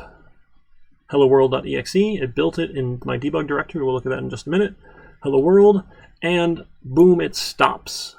In Visual Studio 2019, I believe, I think it's specific to 2019, it will leave this window open. If you're using something else, like say Visual Studio 2017 or earlier, this was not an option, and unless you had something in here that would like input something, you'd have to like cin for input something, the program would run and return 0, stop, close, and you wouldn't be able to see your output. And it was really annoying to have to cin stuff all the time. Right. So what Visual Studio lets us do is it says, hey, you probably want this not to close so you can actually see your output. Because Visual Studio is written by developers for developers, and they understand we're lazy and don't want to have to add extra lines every time and then have to comment them out before we actually deploy this code or give this code to customers or people who might want to pay for it. You can change that if you want, right? Tools, options, debugging, automatically close the console when debugging stops. I am never going to change this because I like it to stay open when I'm debugging. Right? Fantastic. That's good stuff. And I got Hello World. That was our very first program. The other thing you can do is you can start without debugging. So if you don't want to use the debugger, you can run, and it still does stay open, right? Which is nice. So the debugger is ever so slightly slower. It has to load up a couple other things. So some people like to say run without debugger because it's slightly faster. Again, I'm all for that slightly faster bit here. So that is Control F5 versus F5. Right? Or I believe you can do the, no, not on the drop down there. So this one will always do your debugger. Right, so if you want the slightly faster, probably Control F5 is your bet, because by the time you went up to debug and got to this menu, you could have already just hit run here and it would have just gone. Right? So we're probably okay. So we get Hello World, right?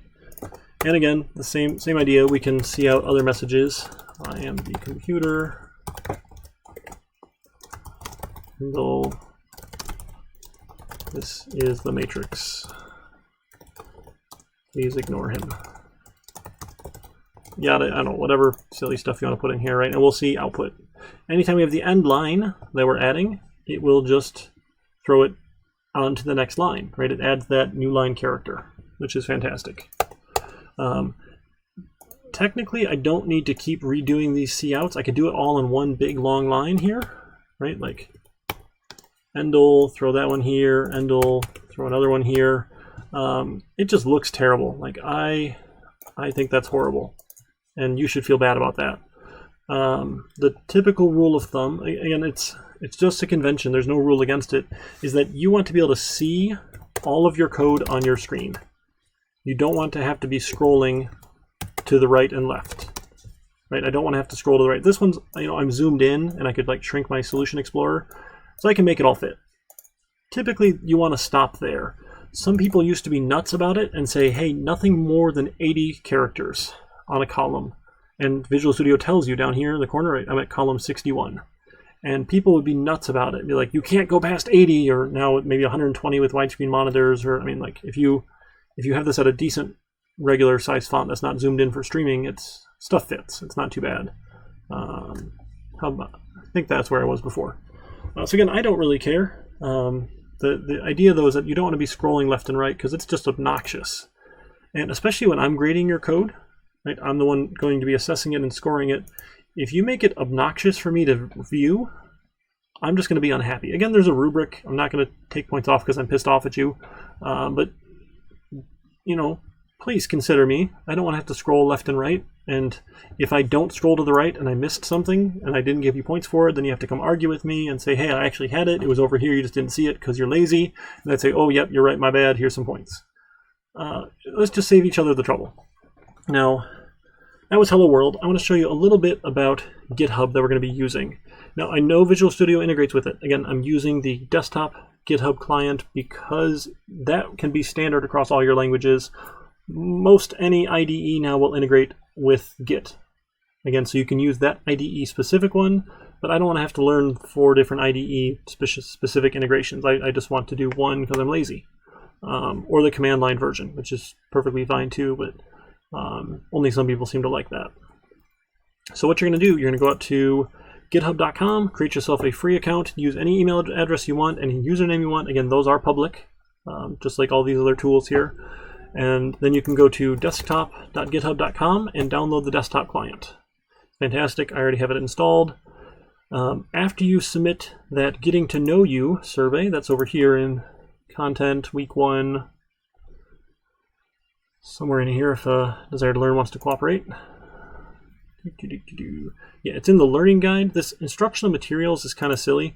I'm going to try and export these Twitch VODs to YouTube, because Twitch will remove them after 45 days because their platform is not really meant for like long-term storage stuff. We want live content because the live stuff is the interesting stuff, where YouTube will just archive stuff forever. Because, and not that it's bad content or anything, but again, so I'll try and export it. I had 3 of my 4 exports for the other classes go perfectly fine. The 4th one has just sat there processing for a day now. I've tried it 3 different times. I'm going to keep trying, and I'm sure it'll eventually work, because that's just how it is. Just try and try again. So don't expect a whole lot here, but the video links, you're also welcome to view them on Twitch. And Twitch is pretty decent at remembering where you were before. I think YouTube is too, so I'll post those there. But the weekly learning objectives is really what you want to care about, or the learning guide. And I'll have one of these every week. They're hidden. I'll open them up on Wednesdays. A little bit before class, probably not too much ahead of time. But so these are things we want to be working on. Like, these are the things I expect you guys to get done. Here's some tasks for the week. So join the Discord server if you haven't yet. Set up your developer environment, or get connected to the VDI, a virtual desktop. This form's here. This is a Microsoft Office Online form. Tell me about yourself. We can even look at it, right? It's easy. Fill that out for me. One of those things you're going to give me is your github.com username. If you don't have one, give one to me.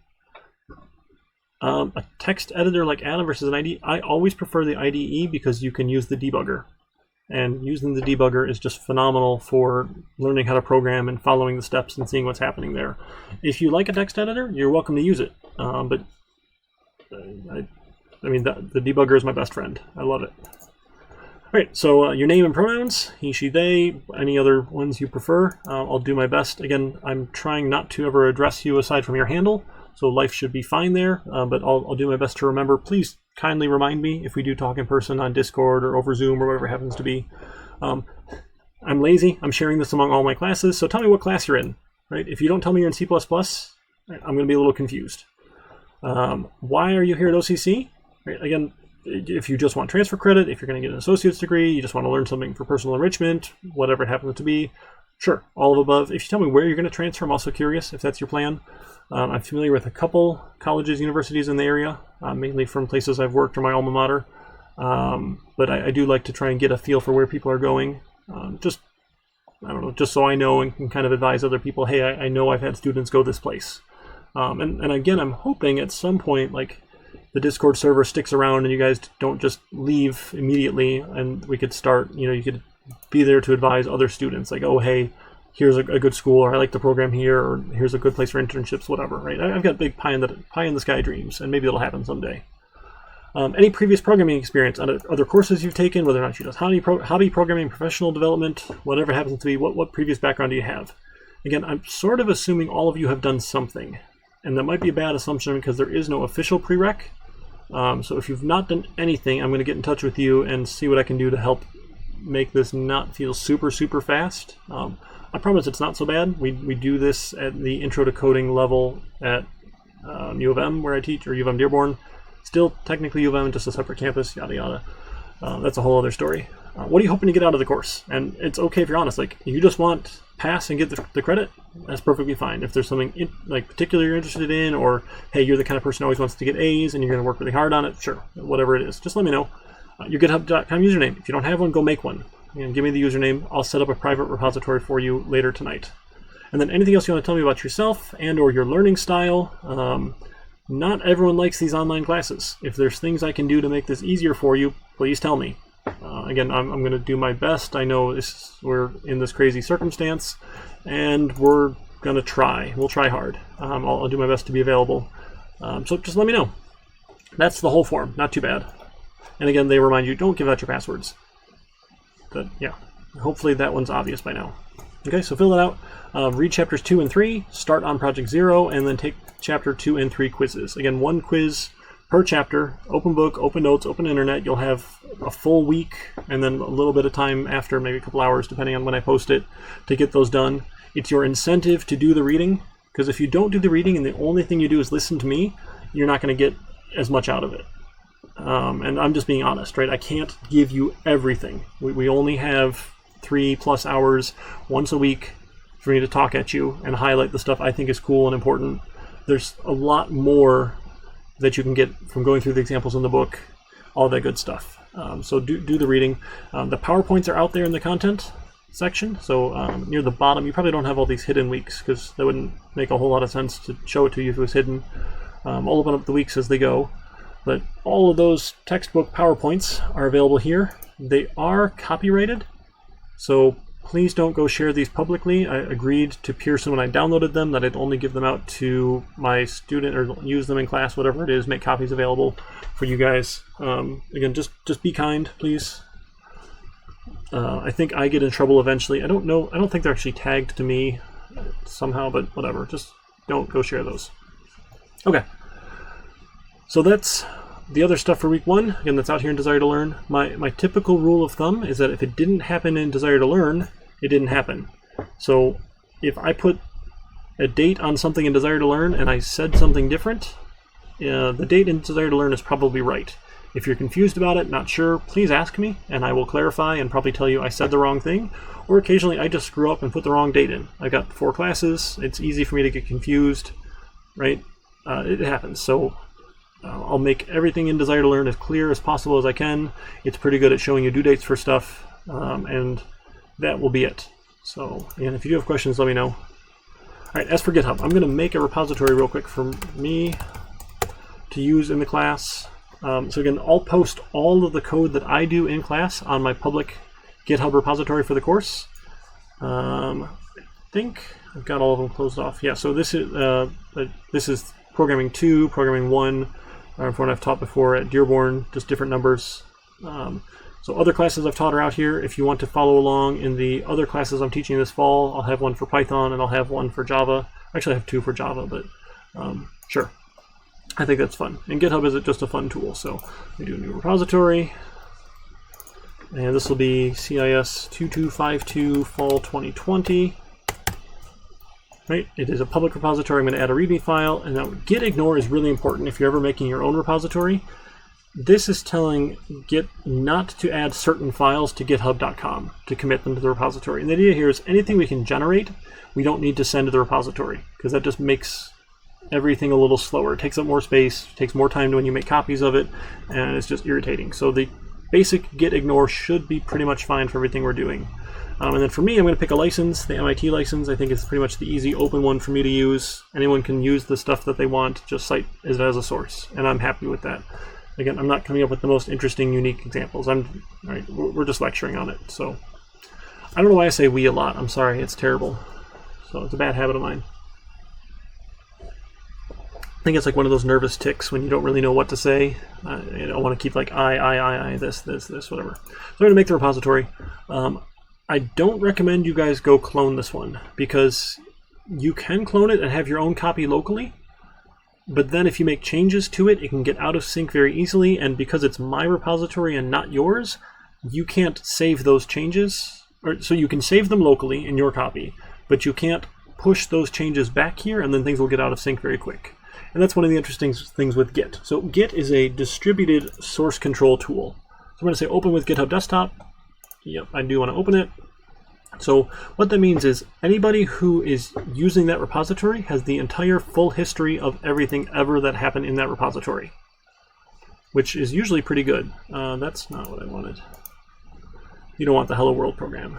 You want 2252. There we go. Okay, sorry, it was the other stuff I was working on, the other class today. Okay, so this is the GitHub desktop client. Again, nothing interesting right now. So what you need to know about Git is that it's nothing more than a glorified file watcher. So a GitHub or a Git repository is just a folder on your computer. That's all it is. It's a folder. What Git does, and the magic behind Git, is it tracks the individual files and folders inside of that folder. So this is the root for the repository. Anything that happens inside of here will get tracked by Git. There's a .git folder. Don't ever touch it, please. Bad things will happen if you touch it. There's the .git ignore file that we said, and all this does is say anything that matches some of these patterns will get ignored. So things like the debug directory. Come on, load. There we go. Object files get ignored. EXEs get ignored because you can build those things there. Right? We don't need any of those. So if it matches, it won't send it to GitHub, which is great. There's the license and a README. The README is just a markdown file that, if you have one, will show in github.com as a pretty looking markdown file, so that you can add some information about it. And they're just nice to have there. You can add more info about them. Open source projects are really good at having READMEs to tell you all about them and things to do. They're fantastic. Yeah, so it's just a folder. Two things you're going to need that you're going to use a lot.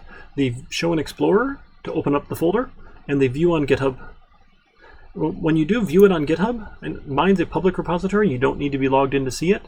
If you click the link and it says, oh, hey, I couldn't find it here, sad panda, or whatever it gives you, I forget, you probably aren't logged in. It's just going to launch with your default browser. Just make sure you go log into GitHub again.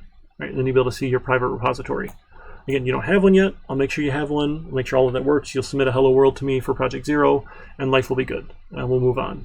Not too complicated there, just to get up and running. So if I do change something in this folder, right? If I add a new file, say like test.txt, oops, it's too many txts. You should probably always have, as a developer, your hidden items and show file name extensions options checked. Those are just great defaults to have. Go change that in Windows so you can see all these things and see the file name extensions. Usually very helpful. So do that. So I added a new file and it's empty. There's nothing in it right now. And I come to my GitHub client and it says, hey, there's a new file. The green over here is for new. A plus is new. You can't. There's the green. Right? It's empty. There's nothing in it. So sure, I'll go add some lines here. So like line 1, line 2, line 3, SDF, yada, yada, yada, yada. We'll put some stuff in here. And then I close it. It's got some contents. I come back. Sometimes it takes a second to refresh. And now I can see, hey, line 1, line 2, line 3, line 4, line 5. It's really good at viewing text files. And turns out all of the code we write, our CPP file, it's a text file. It's just named .cpp so that we know it's a C++ file, but it's just text. All of this stuff is perfectly fine, and it will view very nicely in GitHub. Now, one of the things that we do with Git is we do these things called commits. A commit, this button here, is nothing more than a snapshot of the folder at this point in time. It's all of the contents in the current state, and it saves it, which is phenomenal, right? So it basically saves that version at this date and time. Once we have the commit and we get it out to github.com, it's essentially impossible to lose. Again, GitHub makes money selling this hosting service to people, to organizations and development shops. They're really good at storing your code, right, and not losing it. So my general rule of thumb is you want to commit early and often. I think I have way too many thumbs because I have too many rules to fit on my 10 thumbs. Or no, fingers. I don't know. It's weird. Do you ever think, like, we have fingers and fingertips, but we have toes, but we don't have toe tips? But you can tip toe, but you can't fingertip. I don't know, it's one of those things to think about. So the commit message here, right, is very important. You want it to be meaningful, because this you'll be able to see very easily in the Git history. So, I don't know, this is test.txt created. And anything you want, that's meaningful. Some people try and be clever. Again, sure, I don't really care, but it's what we're going to see easily. There also is a long field description. Some people love this. Again, whatever the people who write your paycheck tell you to do for commit messages and descriptions, do it. It's not hard. Just follow along. Now that I hit commit, I'm sorry, I totally skipped that step. This button up here changed to push. So what happened is my local repository, my local clone of this repository had something that the central GitHub repository didn't have. So I needed to push my changes out. So Git gives you a push and a pull system. You pull changes from a central repository down, and you push changes from your local repository up to the central. Now I'll come to github.com and I'll refresh, and I should see the file here. Again, their website is great. They make money selling the service to people. You can click on individual files and see the contents as an actual, like, here's line 1, line 2, line 3, yada, yada, yada. It's got additional tools we'll get into later. If you want to, I don't recommend it. I'm going to do it just as an example so you see something here. You can edit files right online. This is terrible for code. Don't do this. But this is just an example here. I'm going to put in like line 4, and I'm going to say changed from github.com and commit. Again, a commit message, optional description, commit. Great. I committed. The file has been changed. Now when I come back to my GitHub client, I can't tell that it's been changed. Every so often, the GitHub client will go and look for changes or do this fetch operation to go look for changes. I'm going to go tell it because I don't want to have to wait. And it says, oh, hey, you can pull one commit from the origin remote. So origin, the central repository, github.com, and remote, me, my local repository. Again, lots of different terms. I'm sure the right technical term, remote and origin, is proper, but I prefer central and local. I'm going to pull, and it's going to go apply those changes to my folder. Right, so I come in here, open up test, and the file's been changed. That's pretty cool, right? So if I go like take out a line and say add in some more letters here, let's go take a look and see what it says. So in the GitHub client, what you get is line level detail, and this is one of the reasons Git is so fantastic. You get at the individual line. Hey, line 3 was deleted in red here. What was line 4? No, I'm sorry, what was line 5, it's now line 4, was removed, and this one was put in its place. It's fantastic. So this is just changing test.txt from local, again, yada, yada, yada. If you are the only one working in your repository, you should be perfectly fine. Just commit local, push. Commit local, push. That's all you're going to ever have to do. When you start working in teams and collaborating, there's a whole more bit of an involved process, doing polls and changes, and you can use branches and all this good stuff. Sure. You can get to that later. It's not anything we really have time to cover in this class. Yeah, it only has the option to open in code that I can tell. That there might be ways to do that. Again, it's just not an option I ever really use. So they're trying to move more and more things over to code. You can technically do C++ in Visual Studio Code, which is separate from the Visual Studio IDE that I'm going to be using. It's not as easy. So I'm still not quite a fan of it. Some people really love it. Code itself is a great product. I use it for other things, but not for development work, typically. So yeah, that option just won't work all that well for you. And that's the repository. So that's what Git does. It tracks things at the file level. So now the other important thing is what I want to do is I'm going to grab this path here. It defaults to a Documents GitHub folder and puts all your cloned repositories in here. Perfect. If you don't like it there, put it somewhere else. I don't care. Right? Just you need to know where it is. And if you're not sure, right, go to Repository, Show in Explorer, click on your little breadcrumb trail here to get the path and copy that. Control-C for copy. You're going to learn Control-C for copy, Control-V for paste. It's going to save you a lot of time with those keyboard shortcuts. Again, developers are lazy people. I don't want to have to right-click with the mouse and say copy, and right-click again and say paste. Typically, anytime you have to take your hands off the keyboard, it's slower.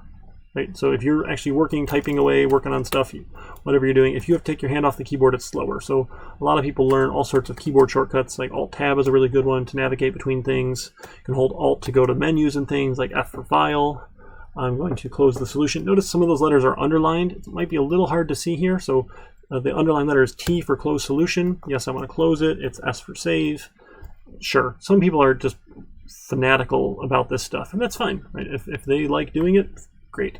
Again, the more often you do something, the more interested you probably are in saving those half a seconds, or seconds, or 2 seconds, or 3 seconds, right? If you do something 50 times a day, and you can save 5 seconds each time, well, you just saved 4 minutes in your day. It doesn't seem like a whole lot, but if you do that every day across 300 some odd days in the year that you might be doing it, it really adds up to a whole lot of time. So again, we're interested in doing things to be efficient because we're lazy people. Anyway, so I'm going to make a new project, another empty project. Now, here's where I want to change the location. This is where the magic happens with getting my project into GitHub. Again, it's not the only way to do it, but this is the way I strongly recommend. Just start your project in this folder here. Right? Grab that GitHub repository folder. This is the root folder in the repository. Great. Give it a name. So we're going to do, again, we're going to do Hello World, because this is a new Hello World project. Right? Fantastic. If you like solution and projects in the same directory, have at it. I could care less. It's just an organizational thing.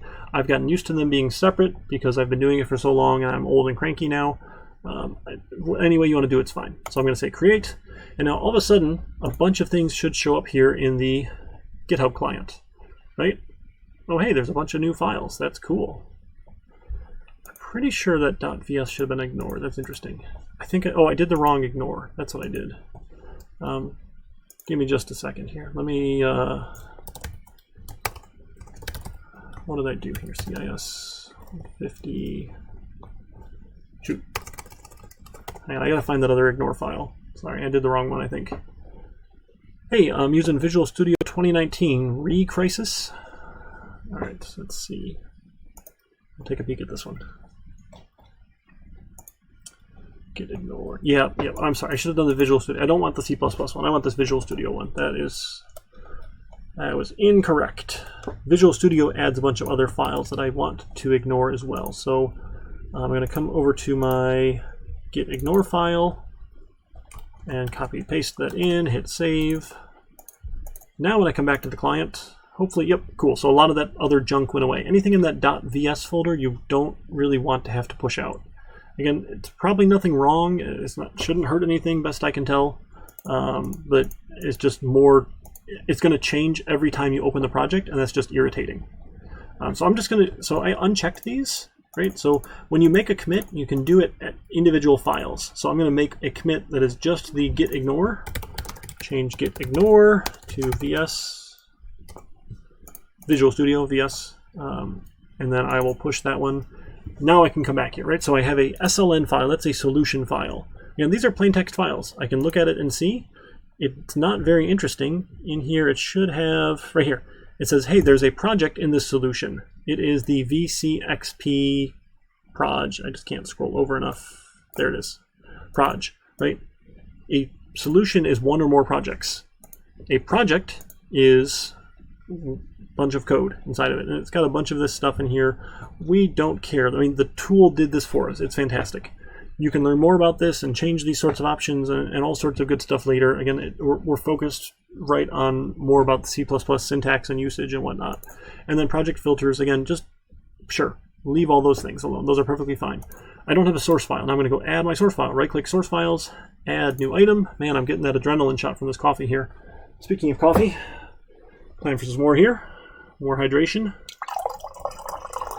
I used to pour this really close to the microphone so you get that really good ASMR effect. And then one time I spilled and poured it right onto the keyboard of my laptop and felt really dumb.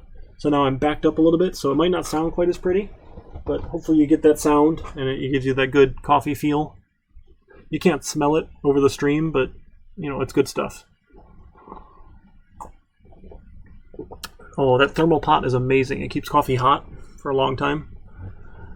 Okay, again, a C++ file. Change it if you want. Leave it as source. I don't care. Go for it.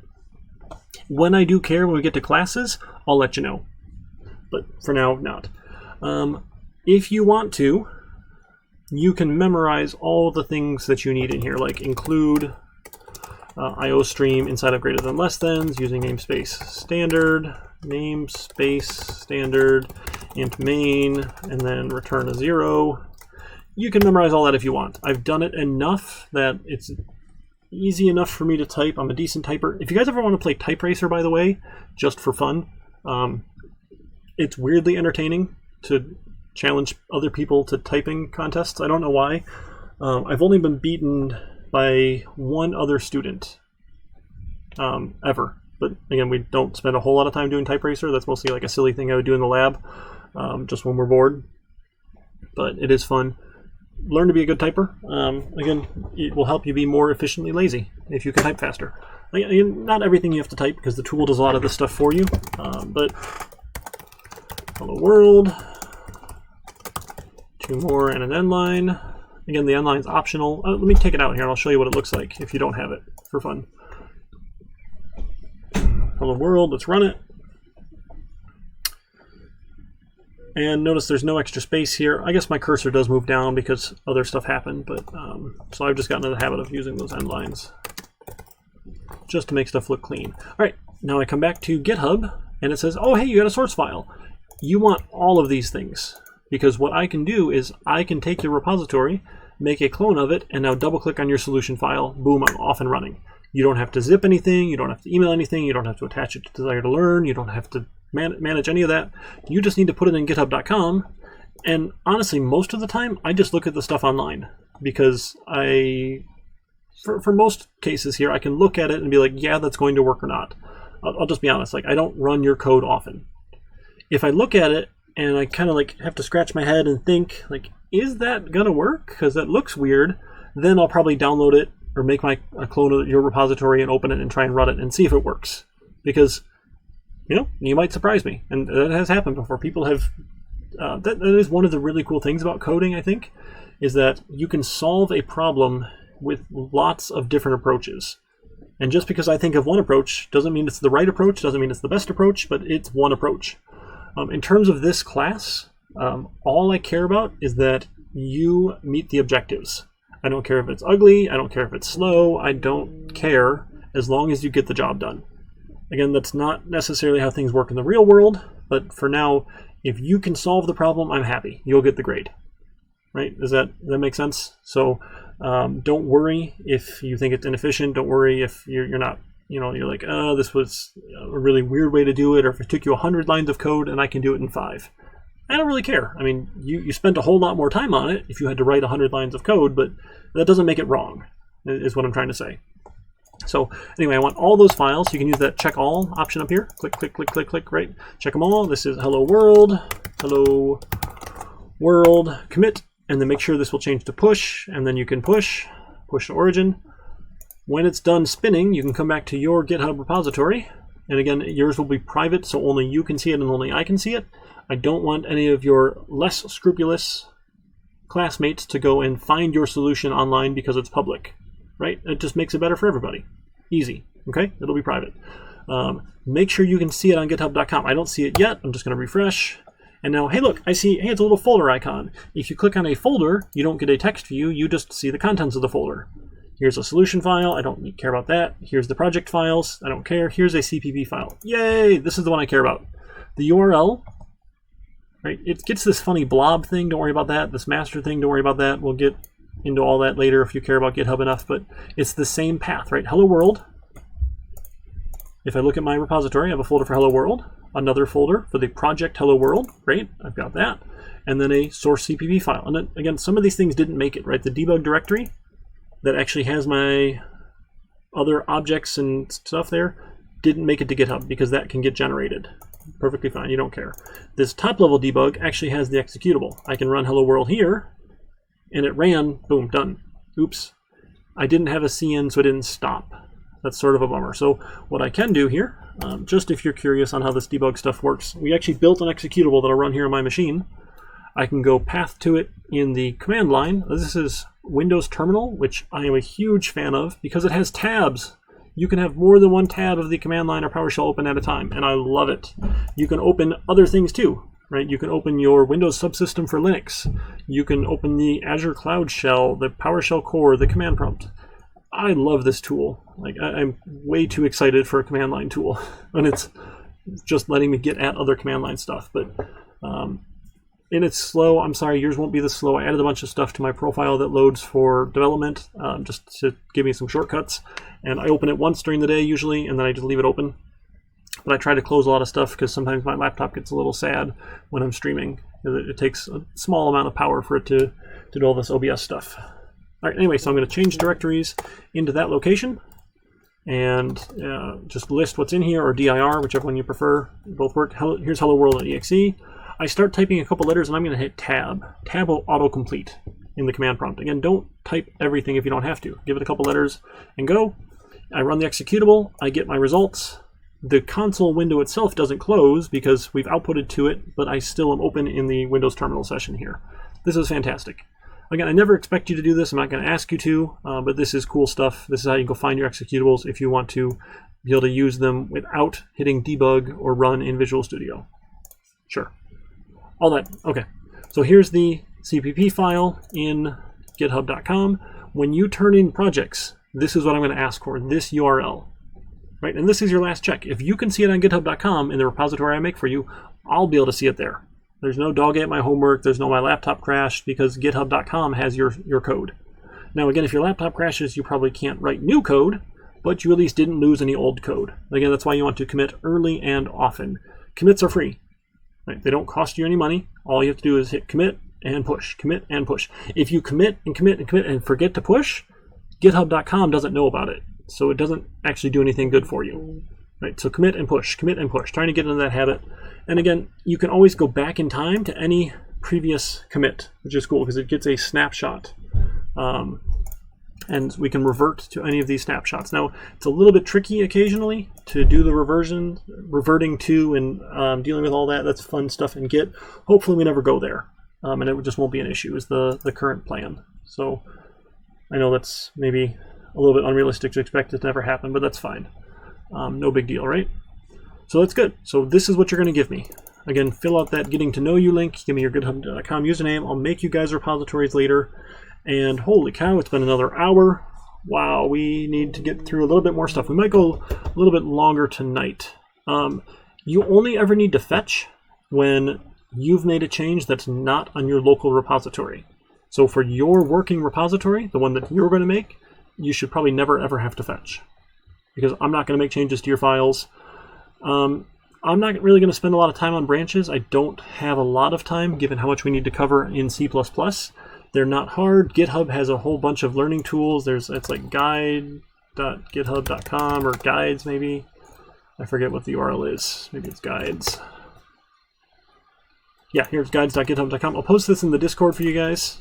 Feel free to peruse that at your leisure, as you will.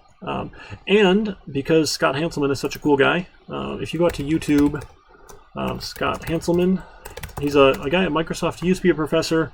He is an open source advocate. I forget what team he runs over there. He's phenomenal. He has a bunch of stuff, computer stuff they didn't teach you about Git and about all sorts of other stuff, like what's a carriage return and what's a line feed, what's a CRLF. This guy is just phenomenal. He's a hero of mine. He's a cool guy. And he's even on Wikipedia. Look at that. He's like Wikipedia famous. So you can take a look at some other resources here. You're probably going to get better content from them than you are from me. If you have questions about it, I'm happy to entertain them offline. Again, that's perfectly fine. Oh, I should have... nope. Shift-Tab. There we go. Let's go find his channel, and I'll link him too.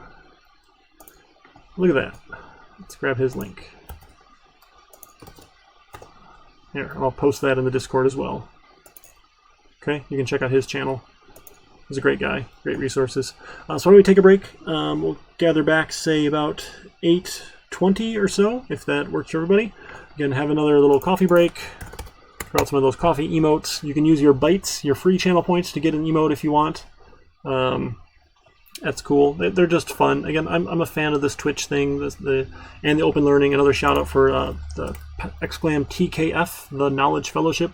Go check out some other streamers and just learn some cool stuff. It's fantastic. So we'll take a break. We'll come back. Let me try that. Oh, I think if I do Spotify, that's what it is. If I stream the no content music from there. Yeah, let's do this here. We'll stream it all. I think it'll launch here. So we can have some music while we take our break. Come back about 8:20 or so. We'll pick it back up. Hey, Recrisis. I'm teaching the Oakland Community College C++ course this semester remotely, and I'm a big Twitch geek and nerd and fan of it. Hooked up with the Knowledge Fellowship, so I said, hey, I'm going to stream my classes on Twitch because I don't like Zoom. And not that Zoom is terrible or anything, but just, I think we could do better. And we've got other platforms, and I sort of like this community idea here. Hey, Face, there you go. You got the emote. It's fantastic. How do I don't want just the single, though. Shoot. I am so dumb at this. How do I, get their whole music library? I just want a random playlist of NCS music on Spotify. Someone help me, I'm dumb. Where do I... Can I just not... give me something? I don't know. I don't download. I don't know. I'll find something here. I'll put it on. Again, go take a break. You don't have to watch me fiddle around with music. Hey, thanks, Uncle Will, for the TKF link there. There. NCS releases? Is that what I want? Yeah, I think that's what I want here. Perfect. I found it. Thank you, Spotify. I can make this thing work one of these days. Go get your coffee. Enjoy the tunes. We'll come back and get back into some code in a minute. Here we go. Play. Sweet. Found it. I think I have to mute myself, or otherwise I get a weird echo. I'm not that girl that I used to be. Sometimes I'm more than words. I'm beyond what I once was. I don't believe in love. Hey, hey. If I want something, I got it. Hey, hey. Oh, baby, I don't need love me. Hey, hey. Cause I love, I cannot buy it. Wasn't real with you, boy. Real, wasn't real with you, boy. You won't give me too much chances. I don't care if I am fancy brighter. Yeah, oh boy, I'm telling you goodbye, I'm telling you goodbye. Yeah, oh boy, I'm telling you goodbye, I'm telling you goodbye.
lost everything, forever living in the dark.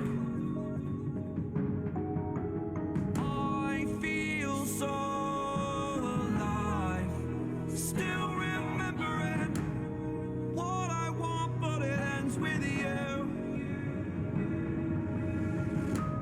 Candlelight has gone out, some will win and some will lose. Nothing much else to say, thought I was searching for something. Door has closed, not a sound.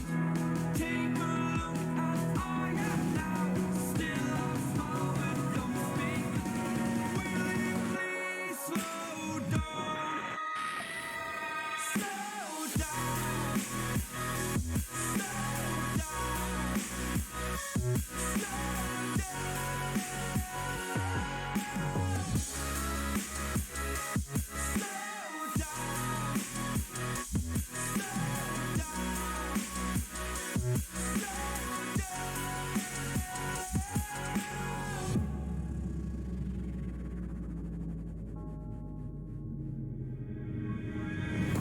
Unreal intertwined, and you're not listening.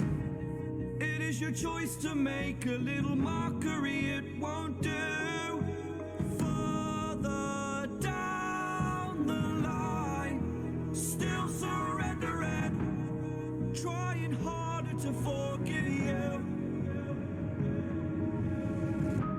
Candlelight has gone out, some will win and some will lose. Nothing much else to say, thought I was searching for something. Door has closed, not a sound.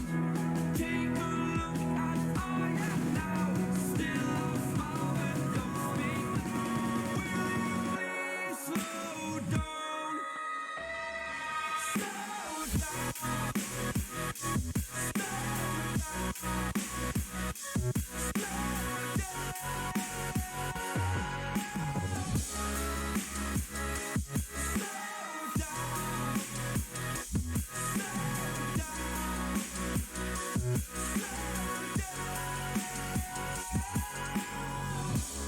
Candlelight has gone out, some will win and some will lose. Nothing much else to say, thought I was searching for something. Door is closed, not a sound. Take a look as I am now, still a smile but don't speak. Will you please slow down? Slow down. Slow down. Slow down.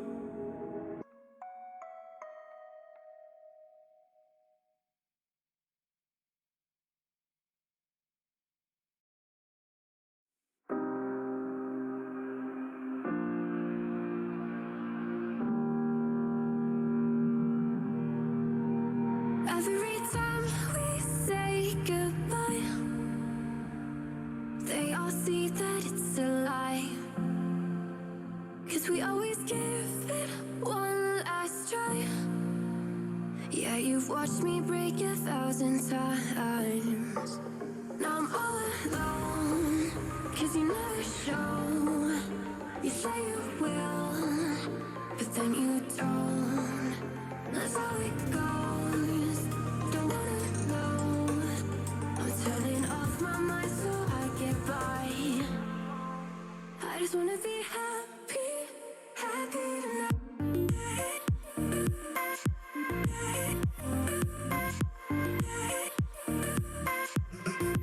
Happier tonight.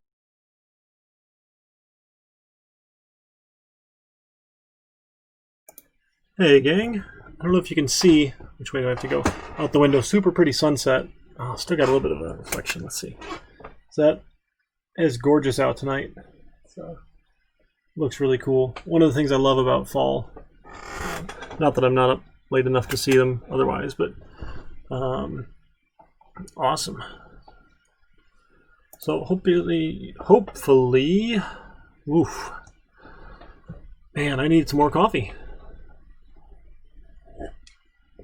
Those breaks just aren't long enough, are they? All right, so we're going to work our way through the rest of Chapter 2. Again, no one has yelled at me and said, no, I've never programmed anything before in my life. Please slow down. So I might be going over some of this stuff a little bit quick here in Chapter 2. Don't worry about it. We can pick it back up and you can read it, and that's okay. Stuff like comments. That's not the right button. Yeah, right here. I don't even know if it's typical or not, but I'm going to say I take the typical developer approach to comments and code comments in that I hate them. I think they're terrible.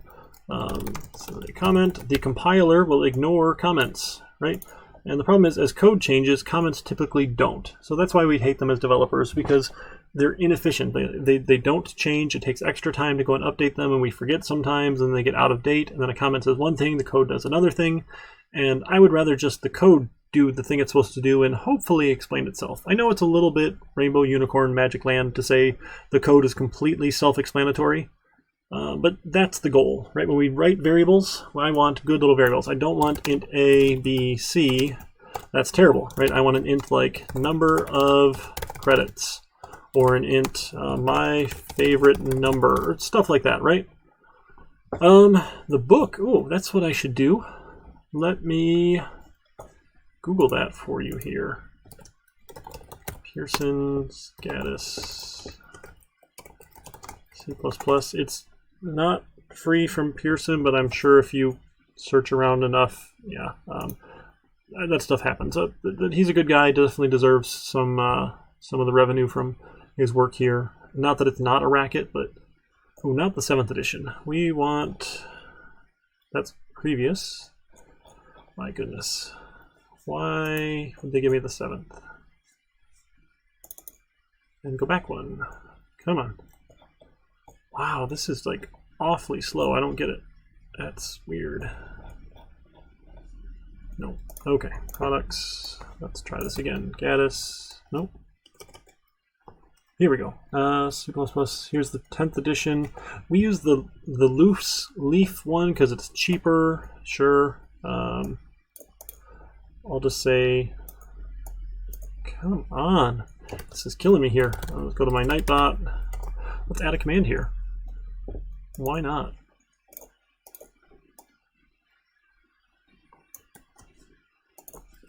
So let's add, how about exclam book, and if you, I don't even know if I want variables, that's fine. So we'll do C++ by Gaddis et al. I mean, I guess I should reference everybody because that's much more fair. Gaddis, Walters. This is a typo. It's not actually Gaddis again. It's Muganda. Gaddis, Walters. Gaddis, Walters, and Muganda. Right? So that's that one for C++. I'll add the other ones later. We also have a Java book and a Python book for the other classes, but that's exclam book now. Yeah, 10th edition. You got it. I just made the Nightbot command though. I mean, let Nightbot do its job. Come on, you're hogging all the glory there, Recrisis. Nightbot has to do its bot thing, otherwise it doesn't get fed. Okay, so good variable names, right? They should be descriptive. Our program should be easy enough to read and understand without having to go find comments. I always like to tell this story, and you guys will probably get sick of all my stories, but that's okay. When I was an undergrad, the very first programming class I took in college, I did well because I have an older brother who went into computer science before me, and I just followed along after him because I thought it was cool, and I liked video games. It's a great career path, by the way. Definitely strongly recommend programming and other stuff. I mean, I'm teaching it now, so obviously. Excuse me. But the very first class, one of my assignments, I lost points because I didn't have a comment in the right place for the right thing like I was supposed to. And that really irritated that type A personality that I have, where I have to get good scores on things. And my type A personality has gotten better. Definitely have gone more with the C's get degrees approach as I get older, because you just only have so much time in the day, and trying to wrangle out every little point sometimes is obnoxious. But apparently for this doctoral program, if I get less than a B+, I get kicked out of the program. So C's don't get degrees at that level, which just makes me a little sad, but that's okay. That's my problem. So, but when I got that point off, I swore to myself that if I ever had the chance and I ever taught programming, I would never take off points because there was a comment missing as long as the code worked. And to this day, I've held to it. So if your code works, I could care less what your comments have.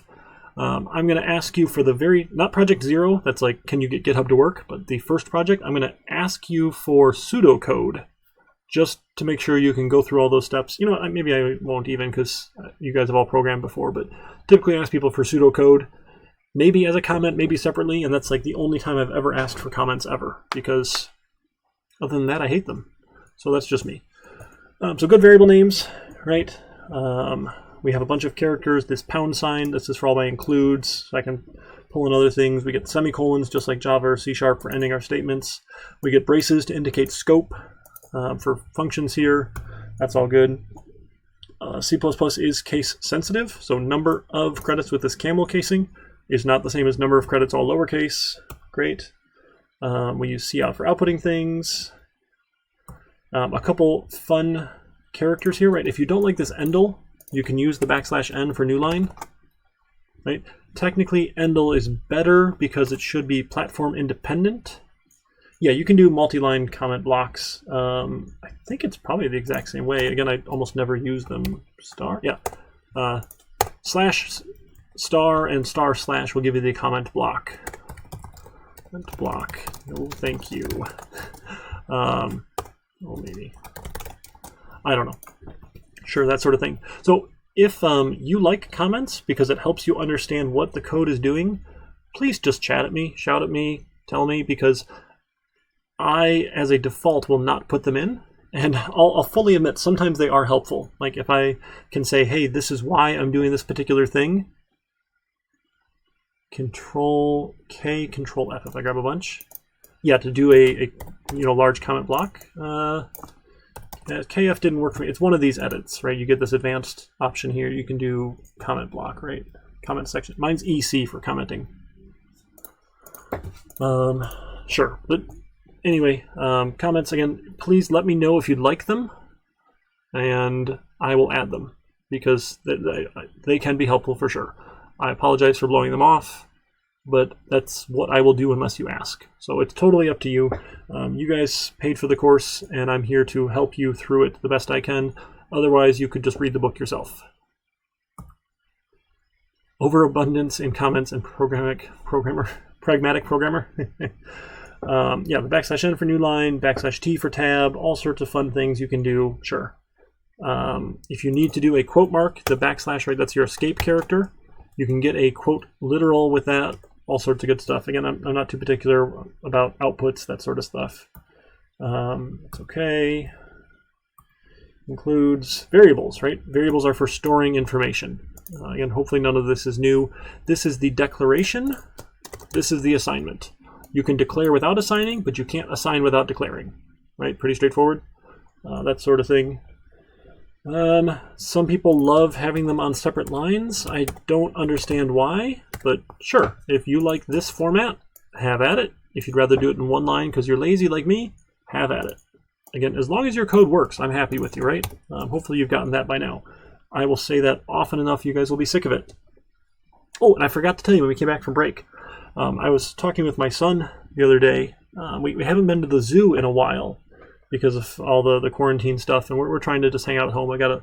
I'm technically high risk. I got a couple kids who are high risk, so we're just pretty much staying at home. It's been a long couple months, 5 months we're going on now, which is crazy. But anyway, we're talking about the zoo, and the zoo had in the reptile center there at the Detroit Zoo, which is in Royal Oak, not Detroit, but the Detroit Zoo has that reptile center, whatever it's called. It's got a name. Someone donated money for it. I forget who. And they have either alligators or crocodiles, and I don't ever remember what they have. And I found a new way of telling apart alligators from crocodiles, and I thought it was so cool. I had to tell my son it was a cool trick. It's not, you're supposed to be like something about the shape of their jaw or their teeth, they're rounded or point, I forget what it is, but it turns out all you need to do is look at it, and then if you see it again in the wild, it's a crocodile. If you see it later, it's an alligator. There you go. There's another dad joke for you. Don't forget you can redeem your bites, your channel points, for additional dad jokes to keep things going. If all we're doing is coding and I'm talking at you for 3.5 hours straight, we are all going to be so bored out of our minds. We've got to tell terrible jokes or do something to keep ourselves entertained, because I'm just going to go crazy. This here, right, is not an equal sign. It is the assignment operator. This is an operator in C++ land for assigning. The double equals, right, is the equality operator. Right? Am I checking, is it something? Again, it doesn't really fit there, but don't be confused with the equal sign being equals. It's assignment. Literals, right, it's literally coded into your program. That's a literal. This is a literal, right? We have integer values, we have doubles, you can also have floats, all the same primitive types you might be familiar with from other languages. In terms of our identifiers, again, typically we use camel casing. Some people love the underscore formatting here of credits. Typically that's more of a Python thing. Again, whatever the format is for where they write your paycheck, go for it. Even better, your tool can do that sort of naming check for you and be like, hey, you don't name to the right convention. I don't really care. I'd like them to be meaningful. If you use ABC, I'm going to give you a hard time about it. But again, if the code works, you'll get the points and I'll just make fun of you. So we'll all be okay. Identifiers, you can't use a period, you can't start with a digit, you can't put $signs in, sure, all the same rules. Visual Studio will yell at you if you try and do the wrong thing. Don't worry about it, it's fantastic. There's also this really weird thing in C++, and I don't know why they do things the way they do, but because it's been around for so long, it's hard to change things. So if you want a bigger integer, you can use a long int or a long int and all this crazy stuff. We're probably never going to bother in this class doing any of that fancy stuff. If you take an algorithms analysis and design class and you solve interesting puzzles like the ICPC competition has, which is actually a lot of fun, get involved at a university level team and you can go out and have a good time if things ever open again. You could probably care about using long ints and other stuff like that. Those really interesting optimizations. For us, again, I just don't care right now. I hope that's okay with you. This all on one line is okay. All on separate lines is okay. Any way you want to do it's fine. Just be careful, right? If you do this, what values you're going to get out of A, B, and C. That's typically why I opt for the single line variable definitions, but it's just a preference. No big deal. You can have unsigned values for ints and shorts and whatnot. I just don't bother using them. Integer, yeah, that's fine. I'm going over the PowerPoint, making sure I'm not missing any of those highlights, so that we're not going to miss anything important out of the chapter.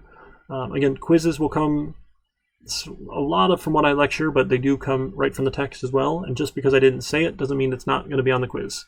So I'm just trying to give you the highlights here as we have a short amount of time to focus on things.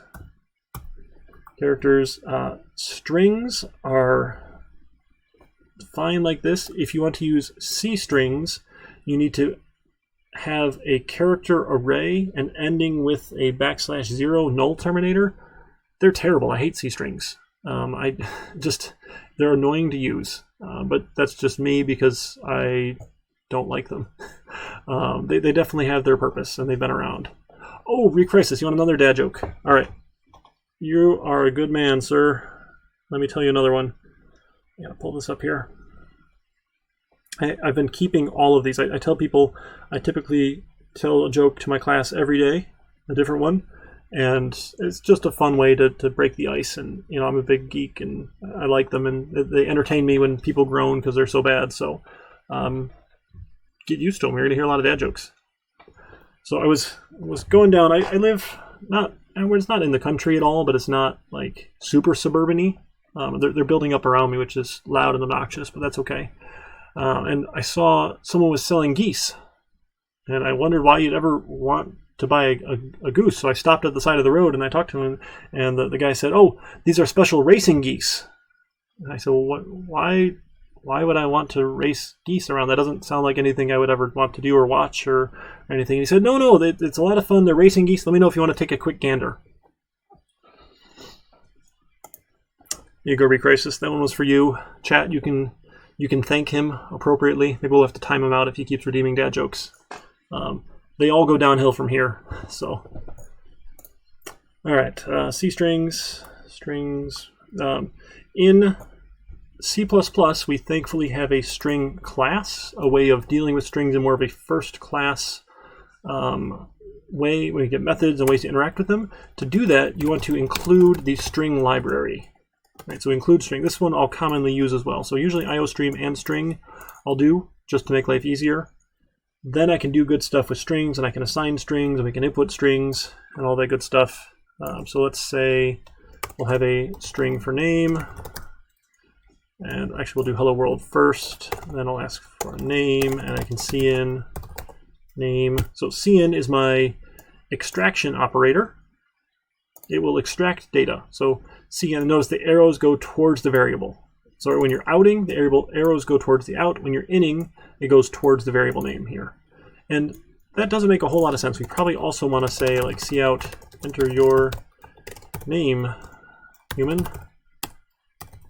And again, if you use an endl, the prompt will be down below. If you don't use an endl, the character cursor will be right here at the end of your string, whichever way you want to use it here. And cout, I don't know, what do you want to say? Like, hello there, and then name.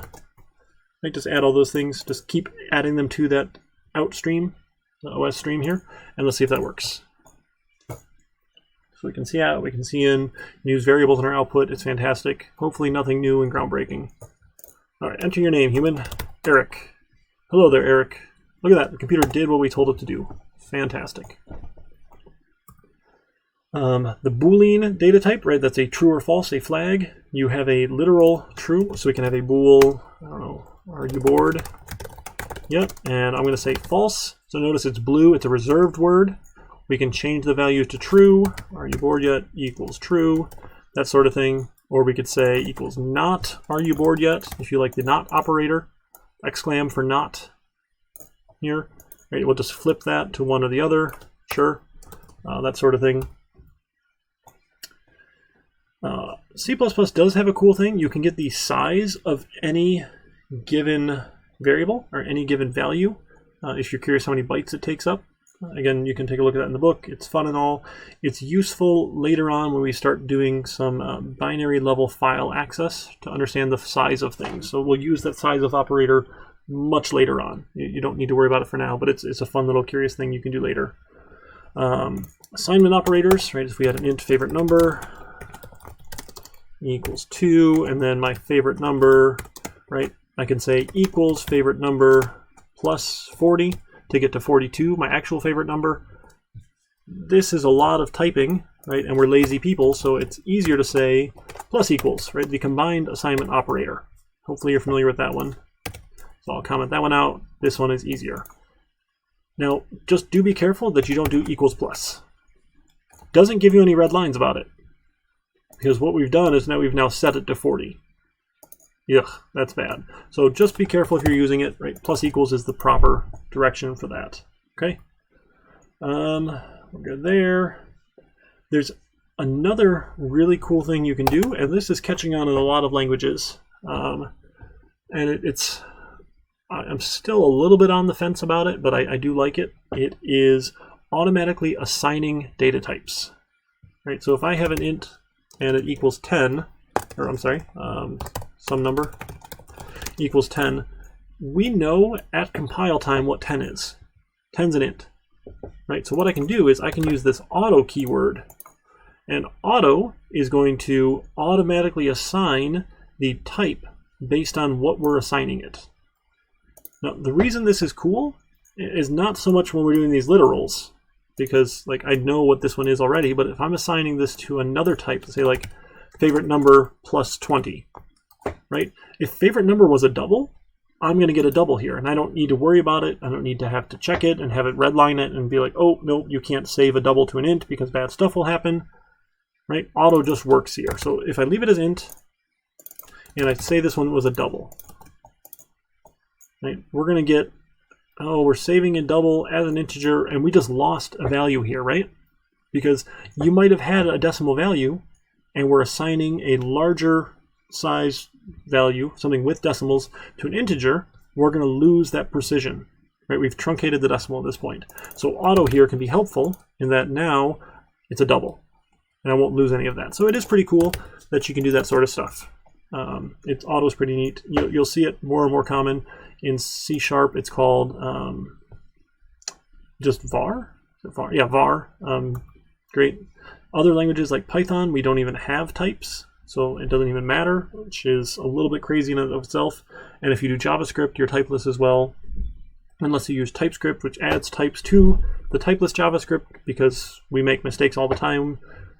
Yeah, it's all good stuff. You can ask Dr. Ball about that when you take the JavaScript programming class, if he likes TypeScript or not. He will give you a lecture like you wouldn't believe.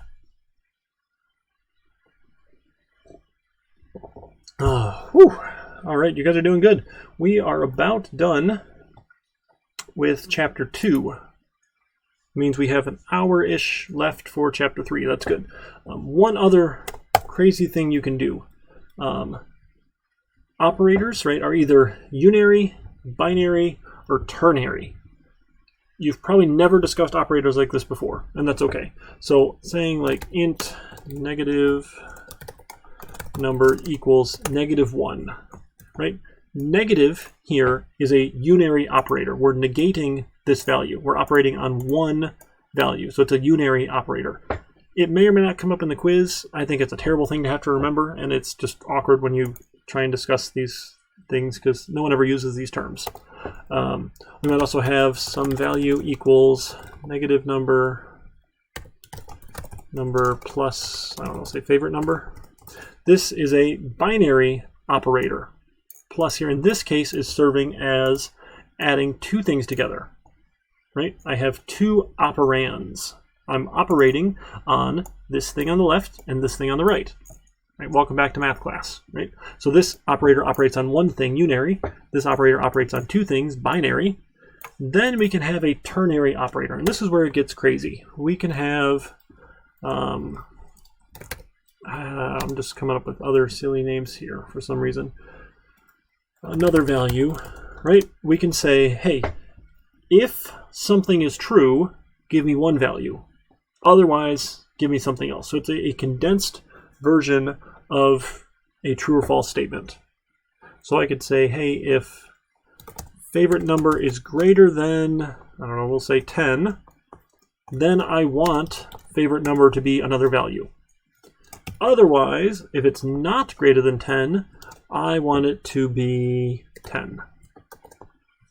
This here is a ternary operator. We have three operands, which is just kind of nuts, right? We have an expression here, which will give me a true or false. So any expression here that gives you true false is fine. And then you get the if true, then you get the if false. Some people love these because they take up one line. And sure, that's great. I always get confused about them because I never remember if you get the true case first or the false case first. And it just drives me nuts because maybe I should just use them more and get used to it. So this is exactly the same as saying I have int another value, and then if favorite number is greater than 10, let me scroll down here some more, sorry. Leave it in there. Equals favorite number, and then an else, another value equals, another value equals 10. Okay. This is exactly the same as this. And you can see why we would like one line versus 1, 2, 3, 4, 5, 6, 7, 8, 9 lines, or maybe less if you like your hanging braces here like this, right? 7 lines. I don't really care, right? It's a condensed version of it. Yeah, sorry, I gotta make sure I keep stuff higher up so my camera doesn't block that stuff. Thank you. Still learning this whole Twitch thing. Again, I'm not a pro streamer or anything, and I've invested nothing in it other than turning on my laptop and installing OBS and hitting go. I've had some people help me set up a couple settings, which is fantastic. Another shout out for the Knowledge Fellowship. Someone had a whole stream today about getting your resolution right and your bit rate and all these cool things that I knew nothing about because I just didn't care. Sorry. So hopefully it's working better now that I've tweaked a couple of those. So it turns out my Surface Book laptop uses a 3:2 aspect ratio, and Twitch defaults to 16 by 9. I didn't know that. Again, I just never really cared. It just worked. So I am now streaming at 16 by 9, which kind of squishes some of my content, but that's okay, and maybe I can make it prettier later, but it seems to be okay. Right, so same as ternary above. You know, I told you that story how I had to fail 8 people for cheating, and it was a ton of paperwork. It took me hours to do, and it pissed me off, and I was just mad and upset and frustrated, and then I felt bad and all that stuff. I found out, again, I'm not always going to notice that you copy-pasted code from online, because it's occasionally hard to find it. But all of them used a ternary expression in a weird place. And again, most students don't use these because they're awkward, right? We like if-elses because it's easy and straightforward, sure. And I had never seen those students use a ternary expression before. So that made me go think, oh, maybe I should go look up and see if they got this from somewhere. And I found 8 of them had copy-pasted from Chegg, which is a terrible website who should go out of business because they are terrible people. Sure, sorry. Where were we? Our arithmetic operators. Right, hopefully you guys are familiar with addition, subtraction, multiplication, division. You might also know modulus. So a mod result, say, let's do favorite number, mod 10. Right, so the percent sign is modulus. That gives you the integer result of the remainder when you do division. So you can do a lot of cool stuff with mod. Right, so I'll get a number between 0 and 9 when I do this mod 10. Because I'm going to divide out all the 10s, and I'll only have as a remainder 0 through 9. Right, mod is fantastic. You can use it in a lot of cool places. We'll get to that later.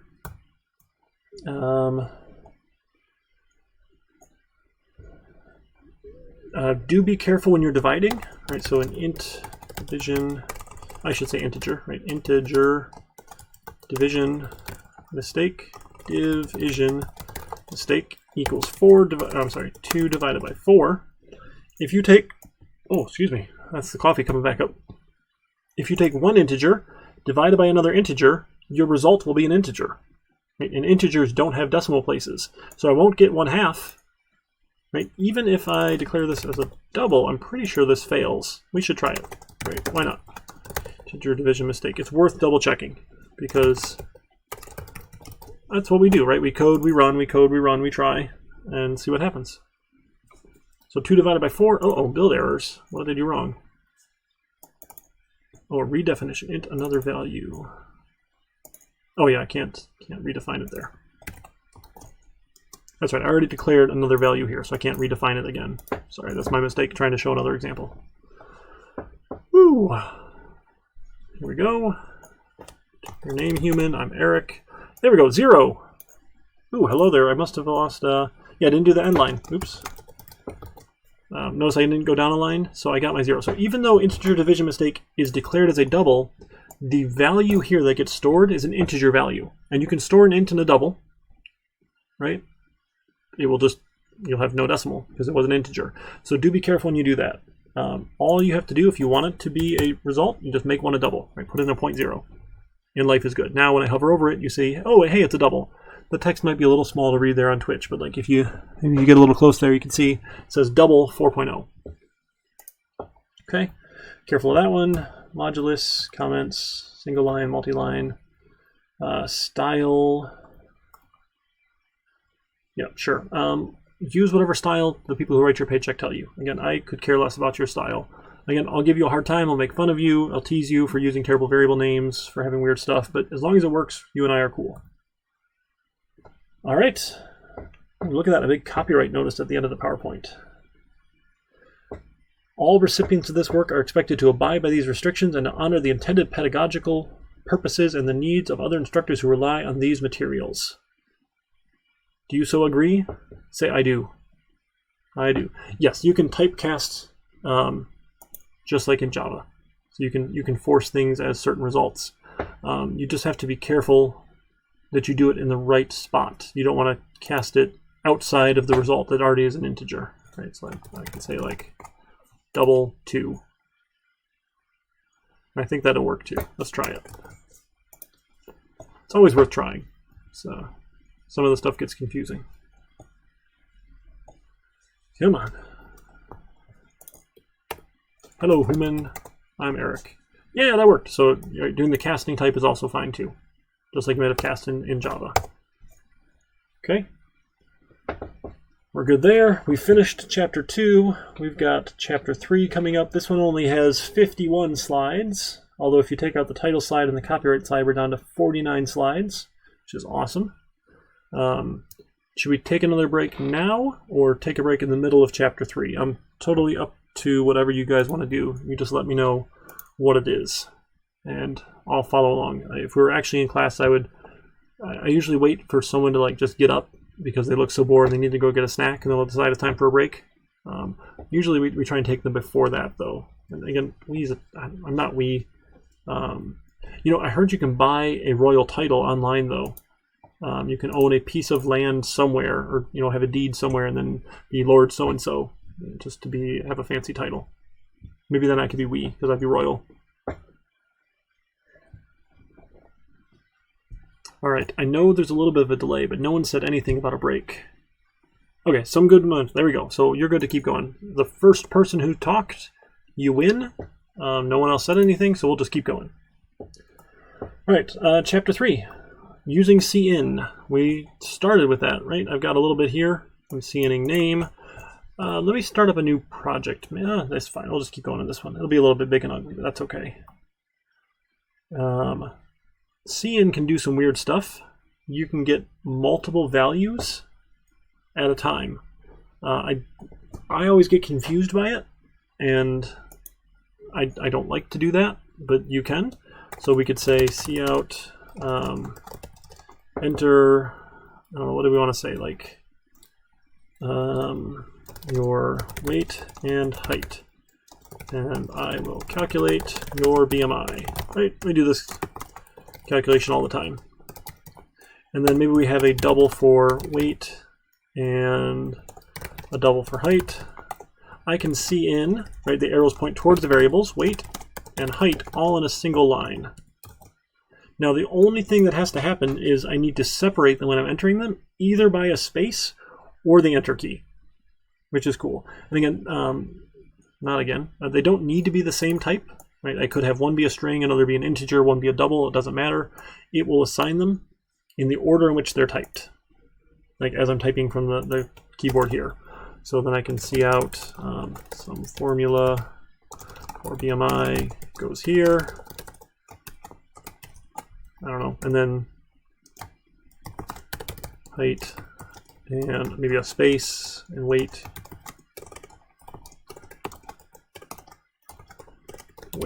Oh man, I'm getting so long. This is, and I just trying to keep these from being too long here, so you can keep seeing them on the screen, right? And up a little higher. Right, so you can see in multiple stuff like this. It can come in handy occasionally. I'm usually just more confused by it. But this way, on a single line, I don't have to hit enter as the user over and over and over, which, like if I'm entering 30 values, maybe I would just put like 30 things in a row. That sounds terrible too, so I'm not really sold. I'm 74 inches tall, 215, right? And I had weight first, and then height. Oh, I did them backwards. Oops. Yeah, and then I flipped them again out, so you should probably be the right, do them in the right order. So I got them back out. Sure. I make sure the order matters, right?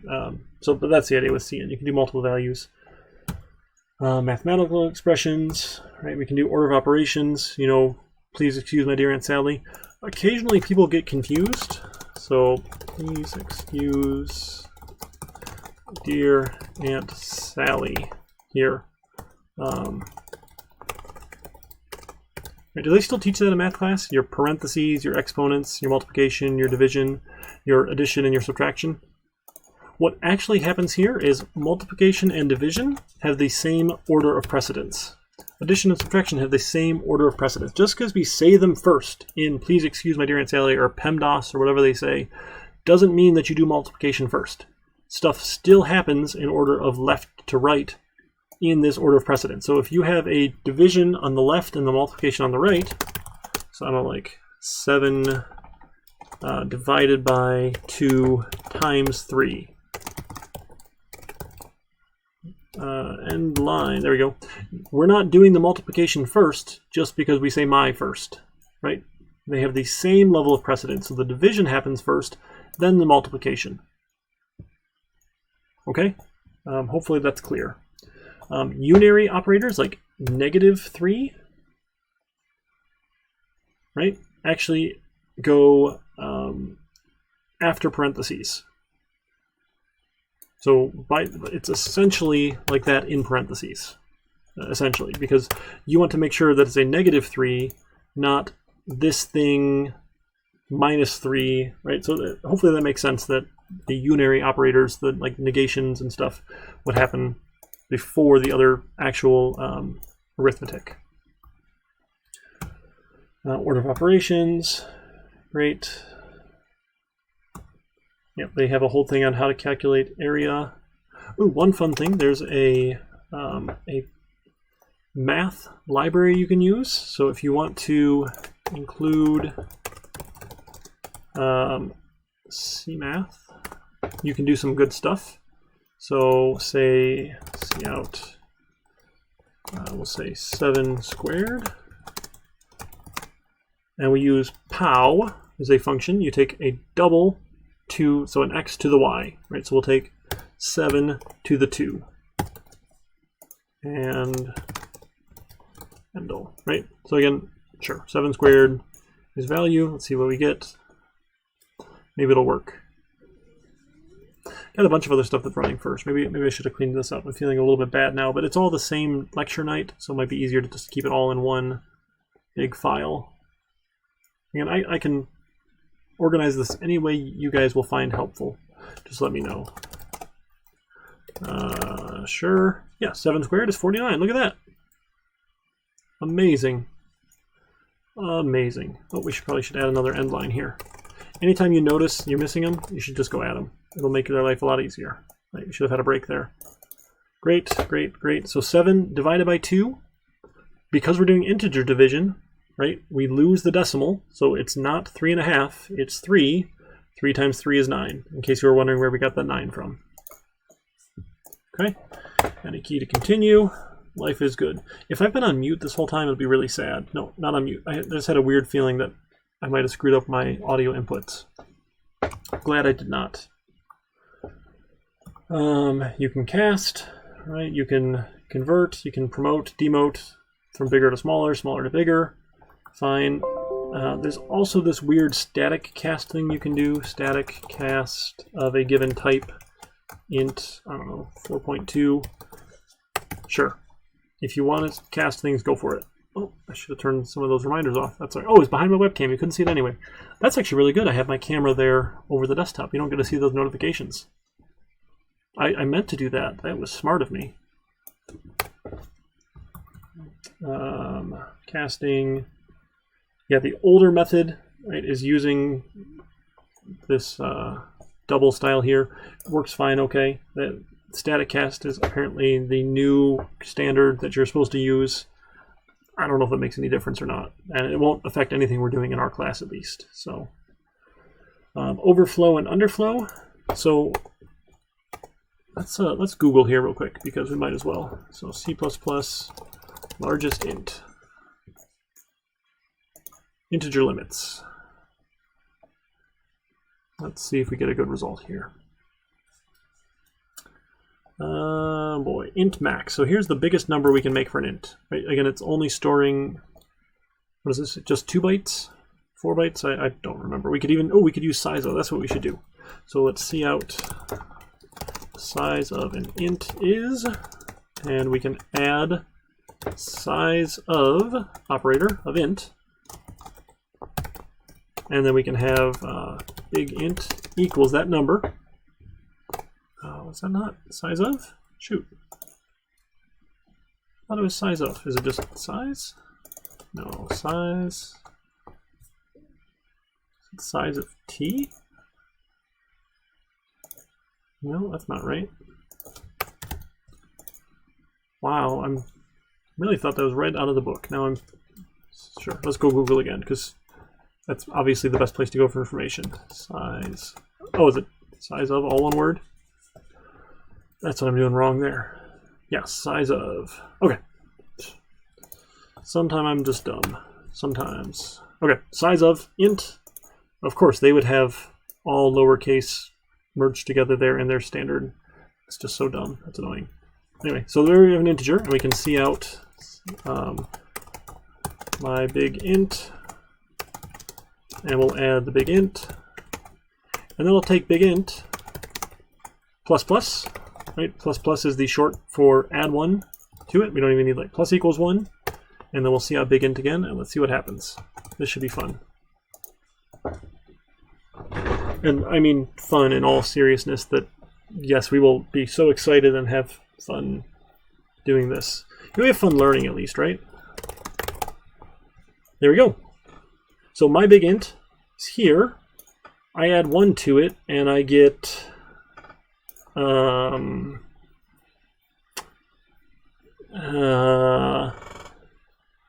it looks like the same number up by 1, but now I get a negative sign. I think that's bad. Yeah, so that's an overflow. We have officially screwed up this value here. That's no good, right? So this is an overflow. Bad stuff happens. So bad stuff. It's really obnoxious when you overflow stuff, so do be careful. Great. Different ways of handling it. Usually it's considered bad form when your program crashes. So we definitely don't like to crash. It's also considered bad form to do the wrong thing with numbers. So not sure if we have a preference for what we should do one way or the other, but right, let's just not. We'll be more careful. There's different ways you can check to see if your value is right or wrong. We'll get into that later when we get to it. But just be careful. Make sure we're using the appropriate. If we know we're going to be using big numbers, don't use an int. Use something bigger than an int, right? Like our like long ints or long longs or long ints or doubles or whatever, right? You pick the right value type. Hopefully that's nothing new to you. All right, the next thing is constants. So you might have had like final values in Java or other things. We use this const shortcut here for constant in C++. And usually when we have constants, something like double pi, we do it in all uppercase. And this is really an approximation. Pi approximate here is 3.1415 something. That's probably close enough. Someone had said, and I forgot who it was. Was it? I want to say it was even NASA or someone there said all you need is like pi to 8 significant digits to land a rocket on the moon, which kind of blew my mind. Like you could be precise enough with just 8 significant digits or whatever the value is. I should go Google that too, but that's not really applicable. Right. So constant is meaning I can't change the value. I'm going to set it, so you need to declare and initialize it all at once. Declare and assign all at once, and now that value is fixed. It can't change. So I can't take pi approximate and do any arithmetic to it. Plus equals 1, right? I can't go change it because it's a constant. So constants are really helpful. The reason is we have a nice name to a value. Right. Anytime you hard code a value in, we're technically doing something we should feel bad about. Right. Anytime you have a hard coded value, you probably should feel bad about it because you're not using a nice name. Right. And again, these were just examples. I threw some numbers in here. That's okay. But we want to put names to our values to give context. And just like we use good variable names, like are you bored yet? Because we want context to the variable. So if we can have a constant that is the value we're going to be using multiple times in our code, we should feel better about ourselves because I can use pi approximate anytime I need the value of pi and not have to repeat this. And another benefit of that, 15 digits for NASA? Okay, maybe I got that. I don't know where I got that information then. 15 seems large, but I forget where it was from. That's okay. Thank you for Googling that though, 404. Anytime you type a literal out, right, whether it's a string literal or a number, an integer, or a double, it's possible you're going to typo it. And if you use this a bunch of places, it's possible you screw up and typo it and you're going to have a bug in your code. So again, using a constant makes you feel a little better about making sure you didn't typo it. It's possible to typo it here, but you're probably paying a little bit more attention the first time you write it, and then you can use that value, that variable, everywhere else in the code as a constant. So they're super helpful, very handy, and I like them. Right? It's a good habit to get into. Now again, I don't really care if you use them or not, as long as your code works. Again, I'll make fun of you, I'll point it out and say this was terrible, you might have made a mistake here. It's better practice to do it here, but again, if your code works, you'll get the points. Combined assignment operators, got those. IO manip is a cool library you can use, include IO manip to format your output. We have all sorts of formatting outputs to set like spaces, to use precision on our decimal places, to do good stuff. Again, the idea of making stuff pretty and this human-computer interaction and usability, it's not something I'm good at. I'm just going to admit it. Again, it's probably best to not have like 15 decimal places in a number if you can use 2, because most people only care about 2 or whatever the value happens to be, right?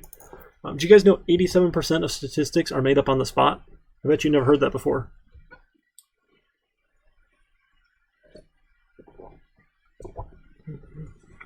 I think that qualifies as a dad joke. I'll give you another freebie.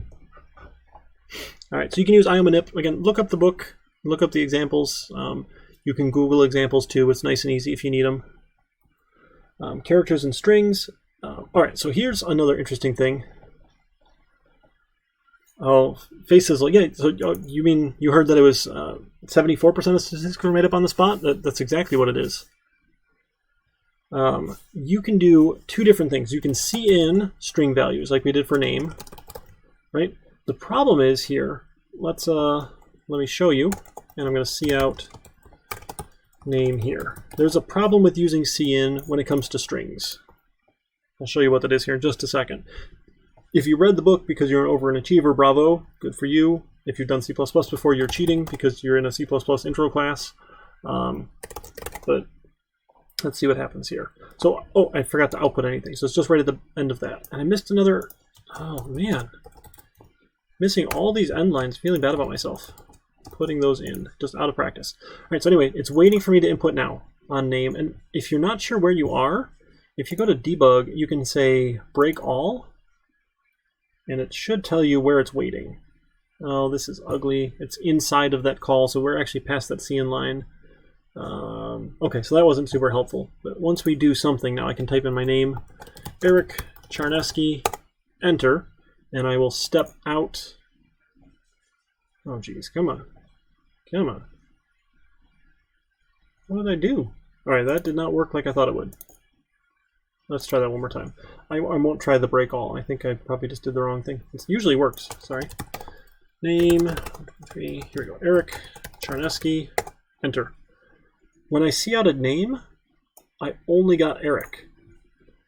Remember how you could have multiple values on a single line when you're cinning and it separates them by space? That space here in Charneski told cin to stop. And that is bad occasionally if you want the spaces. So the other thing you can do is you can use this command called getLine, and it takes 2 things. It takes cin as an argument. Again, you can use getLine with other things when we get to file IO. I'll tell you all about it. For now, we're using cin in our getLine call. Again, it's a iStream type. Eventually it fits in here, right? This is one of the things it wants here, the iStream type. This is really ugly autosense, but it works. So we give it cin, and then I'll say, hey, I want you to put that value that you get from the line into the variable called name. So I'm not going to cin it here. I'm going to call getLine, and I'll cout here just to make this look prettier, right? Enter your full name, please. Name, please. Oh my goodness. And I can't type. I need more coffee. Maybe I need less coffee. It's gotta be more. Gotta be more. All right, so I will use getLine on name, and then I can output name, and we'll see what the value is.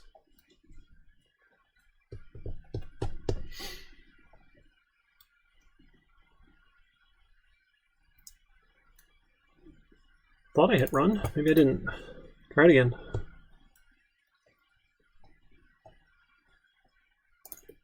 All right, enter your name, Eric. Da, da, da, da. Oops. Enter your full name. Nothing.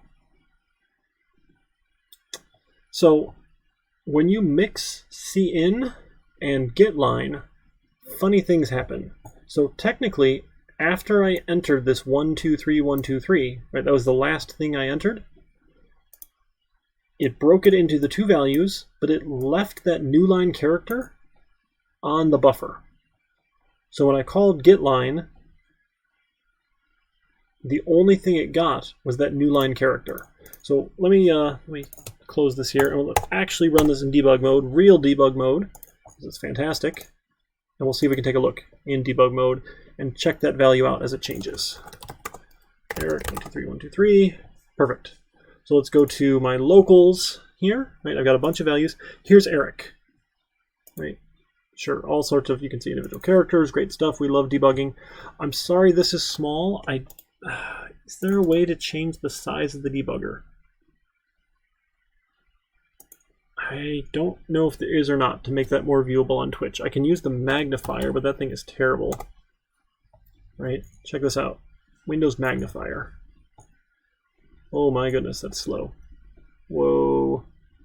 Whoa, 500%, that is bad. Don't do that to me. Here we go, okay, 200%. How's that? Are you feeling motion sick yet? Whoa, can you see it? Maybe? All right, I'm gonna close that. It's making me ill. And screws up my second monitor, by the way. That is weird. Hey, I think it worked though. You guys were able to see the values. Okay, I'm not going to do that again. That was, wow, that was fun. Anyway, so we'll go step over. Now we see name is an empty string, right? It got that empty result. Well, crap. That's not really what we wanted. So what we need to do is you just call getLine twice. This is terrible. This is just a workaround. If you call it twice, it will actually go, the first time will clear what you had left in the buffer, and then the second time will actually get your real value. So now it's waiting for me. Enter your full name, please, right? Because it has nothing in. So the first time we ran it, it cleared the buffer. It got that line that was there. Now it's waiting for input because it can't call, like getLine says, oh, there's nothing there. It's waiting for me to enter something. So now I can enter Eric Chernesky. And now I get the value of Eric Chernesky, the entire string, including spaces. And it's waiting for me to run cout. We'll run cout, step, step, step, return and quit. Program's done, life is good. Oh, return main, just continue. Just continue, please. I don't want all that stuff. I don't want it. Right, and I get my whole name. Fantastic. So do be careful mixing strings input with spaces and integer or double or whatever input here. One of the things you can do is just always use getLine and then convert. Now that feels painful. It's really nice that cin can say, hey, this is a double, and not have to go from string to double. Right? If you want to input it as a string, you can, and we have these sto string to double or string to integer, right? Stoy or stod or right, double to, that's not even it, but you can convert strings to other values with sto. So string to integer, stoy or stod, string to double are your real common ones. You hand it the string, right? And then you get back the double. So life is good here. So I can convert those if I want. So if you want to just always use getlines and use strings, and then you can convert, more power to you. If you want to use cin, just be careful that the first time you call getLine, you'll get that new line character. And sure, that's just what it is. So just be careful with it. Typically on the first project, everyone runs into trouble, or half the people run into trouble with that because they just weren't paying enough attention. And then I have to answer a bunch of questions, and they say it's not working. Why am I not getting everything? And I say, did you watch this part here? And they said no. So that's what it is. Sure. You can get reading characters. You can ignore characters. That's fine. Okay. Because we're using the string library, right? This include string, we can get the length of strings, right? Which is really nice. That's super handy.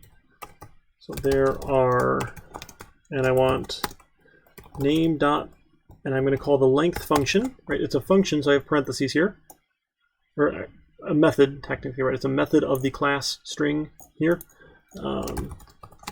Letters in your name. It will tell me how long that string is. Fantastic. We'll run that guy.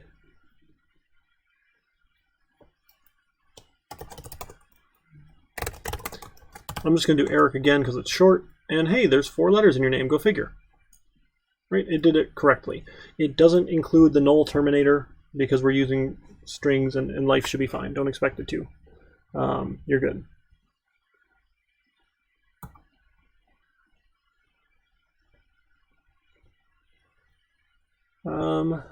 Yeah, there's a cool assign function you can use to get repeated characters. That's neat. You can use it if you want to. You can concatenate strings together, right? A string plus a string just sticks them together. They touch, right? It's not string addition. It's string concatenation. Works the same as other things. Using C strings is annoying. I'm not going to bother if I can help it. We might get there when we do some of the file IO stuff because they work better than other strings, but again, we can get there later when we work on it. It's not worth all the time right now. That CMath function, you have abs for absolute value, sine, cosine, tangent, square root is pretty powerful, log, power, some good stuff. Random numbers is one of my favorites. We can do all sorts of fun stuff with random numbers. So this, I think, will close out the chapter. We are doing good. We're ahead on time. It's been 3+ hours. You guys are troopers. I can't believe you're still there. Haven't fallen asleep. Maybe you have. You're welcome to quit anytime and come back to the recording. But again, I do love when you actually interact and chat and ask me questions because I'm bored of myself already. And yeah, that's what it is. So, all right, so I'm going to include the C standard library, C std lib. Don't memorize this, please. Just go look it up. It's in the book, right? Go for it. Yeah, that needs another endl. Okay, so the C standard library lets me get a random value. So int some number equals rand. Look at that. That's amazing. I can get a random number here. So let's take a look what that number is. So see out some number. Did I already use some number elsewhere? I feel like I might have before. Nope, I didn't. Okay. Let's get a random number and let's take a look. Oh dear, build errors.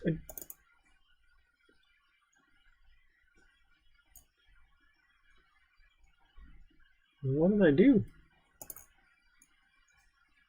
Where's my list? Here's the error list. Illegal for class. Oh, yeah, it is a redefinition. I thought it was. Okay. I'd already declared it somewhere. I didn't see it in here, though. That's weird. Oh, I didn't go up high enough. That was my auto. Woo, it's getting late. Yeah, thanks, Anonymous Kitty. Oh, another dad joke? 404? All right. While this thing loads, let me go grab another one here. I am so glad you guys love these dad jokes. They make me so excited to tell terrible jokes. All right. So you've heard some of these famous philosophers and their common sayings. Right? So Socrates says, to do is to be. And Plato says, to be is to do. Scooby says, dooby-doo. All right, that wasn't the best one, but I thought it was funny. Maybe it works better when you read it. Some values here, another name, sure. 41, my random number. Cool. All right, let's see if we can get another random number. See what we get. Eric 3, Eric 41. That's not very random. That's kind of depressing. Turns out, the way we generate random numbers, if you haven't figured it out by now, computers are dumb, right? They only do the things you tell them to do. So the random number generator will give you the exact same random number every time. There's a way to fix it. There is, and we're going to fix it because that's not actually helpful. It's nice for consistency if we're testing with random numbers, but right, if I actually want a real random number every time, what I need to do is this stupid thing. I'm going to include ctime. So ctime, so I can get the time here. And before I call random, I can use this srand function. And srand says I want to seed the random number generator. And what that means is we're giving it a starting value to use in its algorithm for calculating a random number. So you can give any unsigned integer value as a seed. So you can get some decently sized big numbers here, right? Unsigned, so it's not negative at that point. Oh boy. Sorry, one of my kids needed something. I think they're okay though. So we'll give it a seed value, and if we give it a seed value of time 0, what that's going to do, so time is going to get the system clock time in, I want to say milliseconds. I honestly would have to go look it up again to see what we're going to do.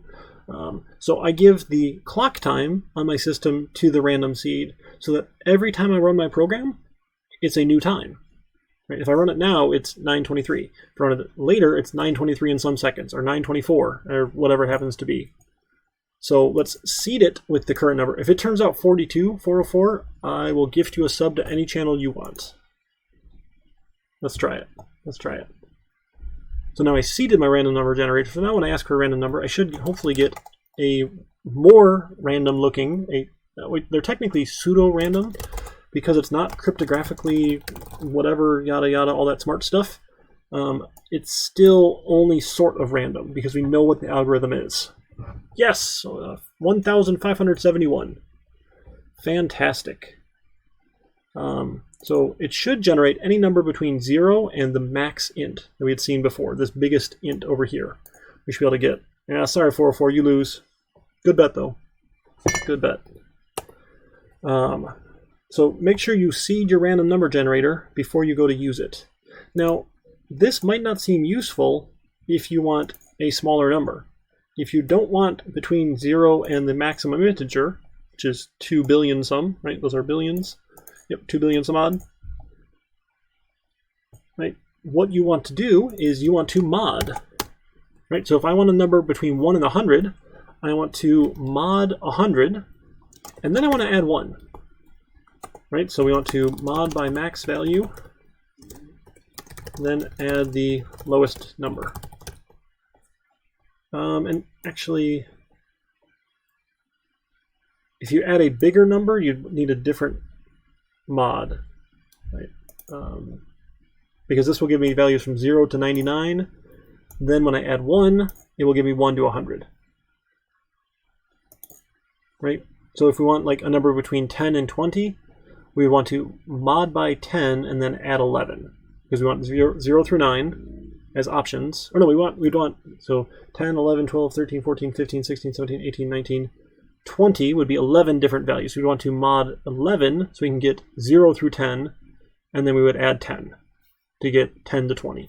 So again, just be careful when you're doing this, right? But do the right mod, add whatever it is here. By max value.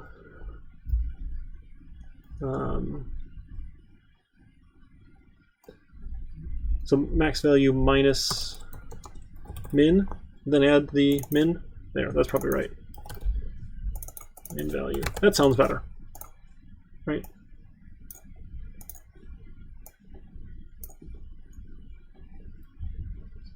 Minus the min. We want 1 to 100. Minimum's 1. I don't know. It's probably close. I'm just confused and it's late and I'm tired here. But that's random numbers. Okay?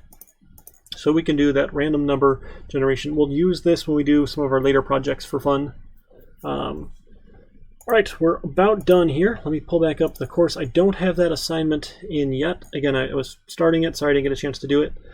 Please do go fill out that Getting to Know You survey to give me your github.com username. If you do that tonight, I'll make you a repository. Check your email at whatever email you use to register. You'll get an invitation to collaborate in the repository. Once you have that, you can go to the website for it, whatever it's going to be, CIS2252-fall-your username here. Right, whatever your username is, because it's a nice, easy way of tracking all of these. You can go there, and then you can actually clone your repository, commit to it, and life will be good. If you have any problems throughout the week, let me know. My current plan is for that to be due next Wednesday by about 11:59 p.m. or so, to make sure that that one's done and out of the way. And then next week, we'll come back, cover chapters 4 and 5. We're going to do all the if conditional expressions, and then loops. Again, hopefully nothing super new because you've done this before, I'm assuming, in another programming language. If not, please do holler at me, and I'll do what I can to hopefully not make you go crazy. And we'll actually do the first project here coming up. We'll assign that one, I will assign that one to you, and that'll be due in 2 weeks. And we'll just kind of keep with that general flow. Project every 2 weeks till we get to the final project, and you have a month for the final project. Again, the midterm, hopefully planning, say like 6 to 8 p.m. that night, and then we'll do more class stuff here in Chapter 11. Again, we don't need to hit it super deep, but we need to get into some of that more interesting constructor stuff and some of those other course topics we got. So we'll have a little bit less time that night because of the midterm, and life should be good. All right. Any other questions? Do get in touch with me any way you prefer. Email, call, text, Discord. I'm sure there's other ways. Carrier pigeon, whatever. So get in touch. Let me help in whatever way I can, and we can go from there. So again, get your development environment set up. I'll make your repository. You can do your project. Don't forget to actually read the chapters. I'll be posting those quizzes later tonight as well, and I'm going to lecture on the topics. Yeah, Skype. Believe it or not, I do have Skype installed. That might be because it came installed on the laptop, but I did used to use Skype. It wasn't terrible. So, sure, why not? Again, if it didn't say it in Desire to Learn, it didn't happen, so I'll make sure I post those things with due dates. You should have enough notice. I'll post the chapter quizzes. Again, start them, open them, look at them, come back to them later. Just submit them on time and we're good. Project Zero will have, and we can go from there. It's been fun. Thanks for hanging out, guys. Should we go, just because we're on Twitch and having fun with this sort of thing, should we go raid another channel? If I can find anybody who's online at this time of day. We'll see who's around, right? I've got my friend Science Streams, I think his name's Scott, who streams stuff. He's a science teacher, high school, middle school, I forget which one it is. He streams various science things, and he's doing a chat right now with a biology teacher. So how about we go raid him? Again, totally optional. You don't have to come at all. Yes! Let's do a dad joke raid. I love it. I love it. So we'll go find Science Streams. It should all just work. Look at that. It even knows I spelled it wrong and corrected it. We'll go do that. It's been fun. I will talk to you guys later. Come drop in on office hours in Discord if you want. Mostly I'll do that before and after my other classes. I'm going to hang out after this class because we've got till 9:45 or so, and I'll be here to talk. So we'll go raid. Take care. Dad joke away.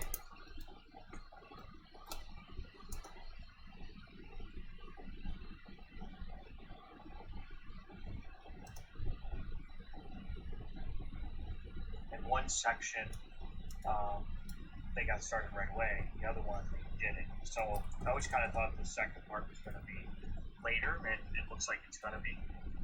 But we're still working on the first part, it sounds like. Then I was told our custodian, and the custodian said, we still have to go in and do all the measurements for 6 feet apart and figure out all that stuff too. So, that. I don't think it's going to delay it too much. So it's going to be like an extra week, but it could delay an extra day with that. And then moving all our stuff back into the rooms. So, well, you just got to read it. Dad, Jill, how do you tell an alligator apart from a crocodile?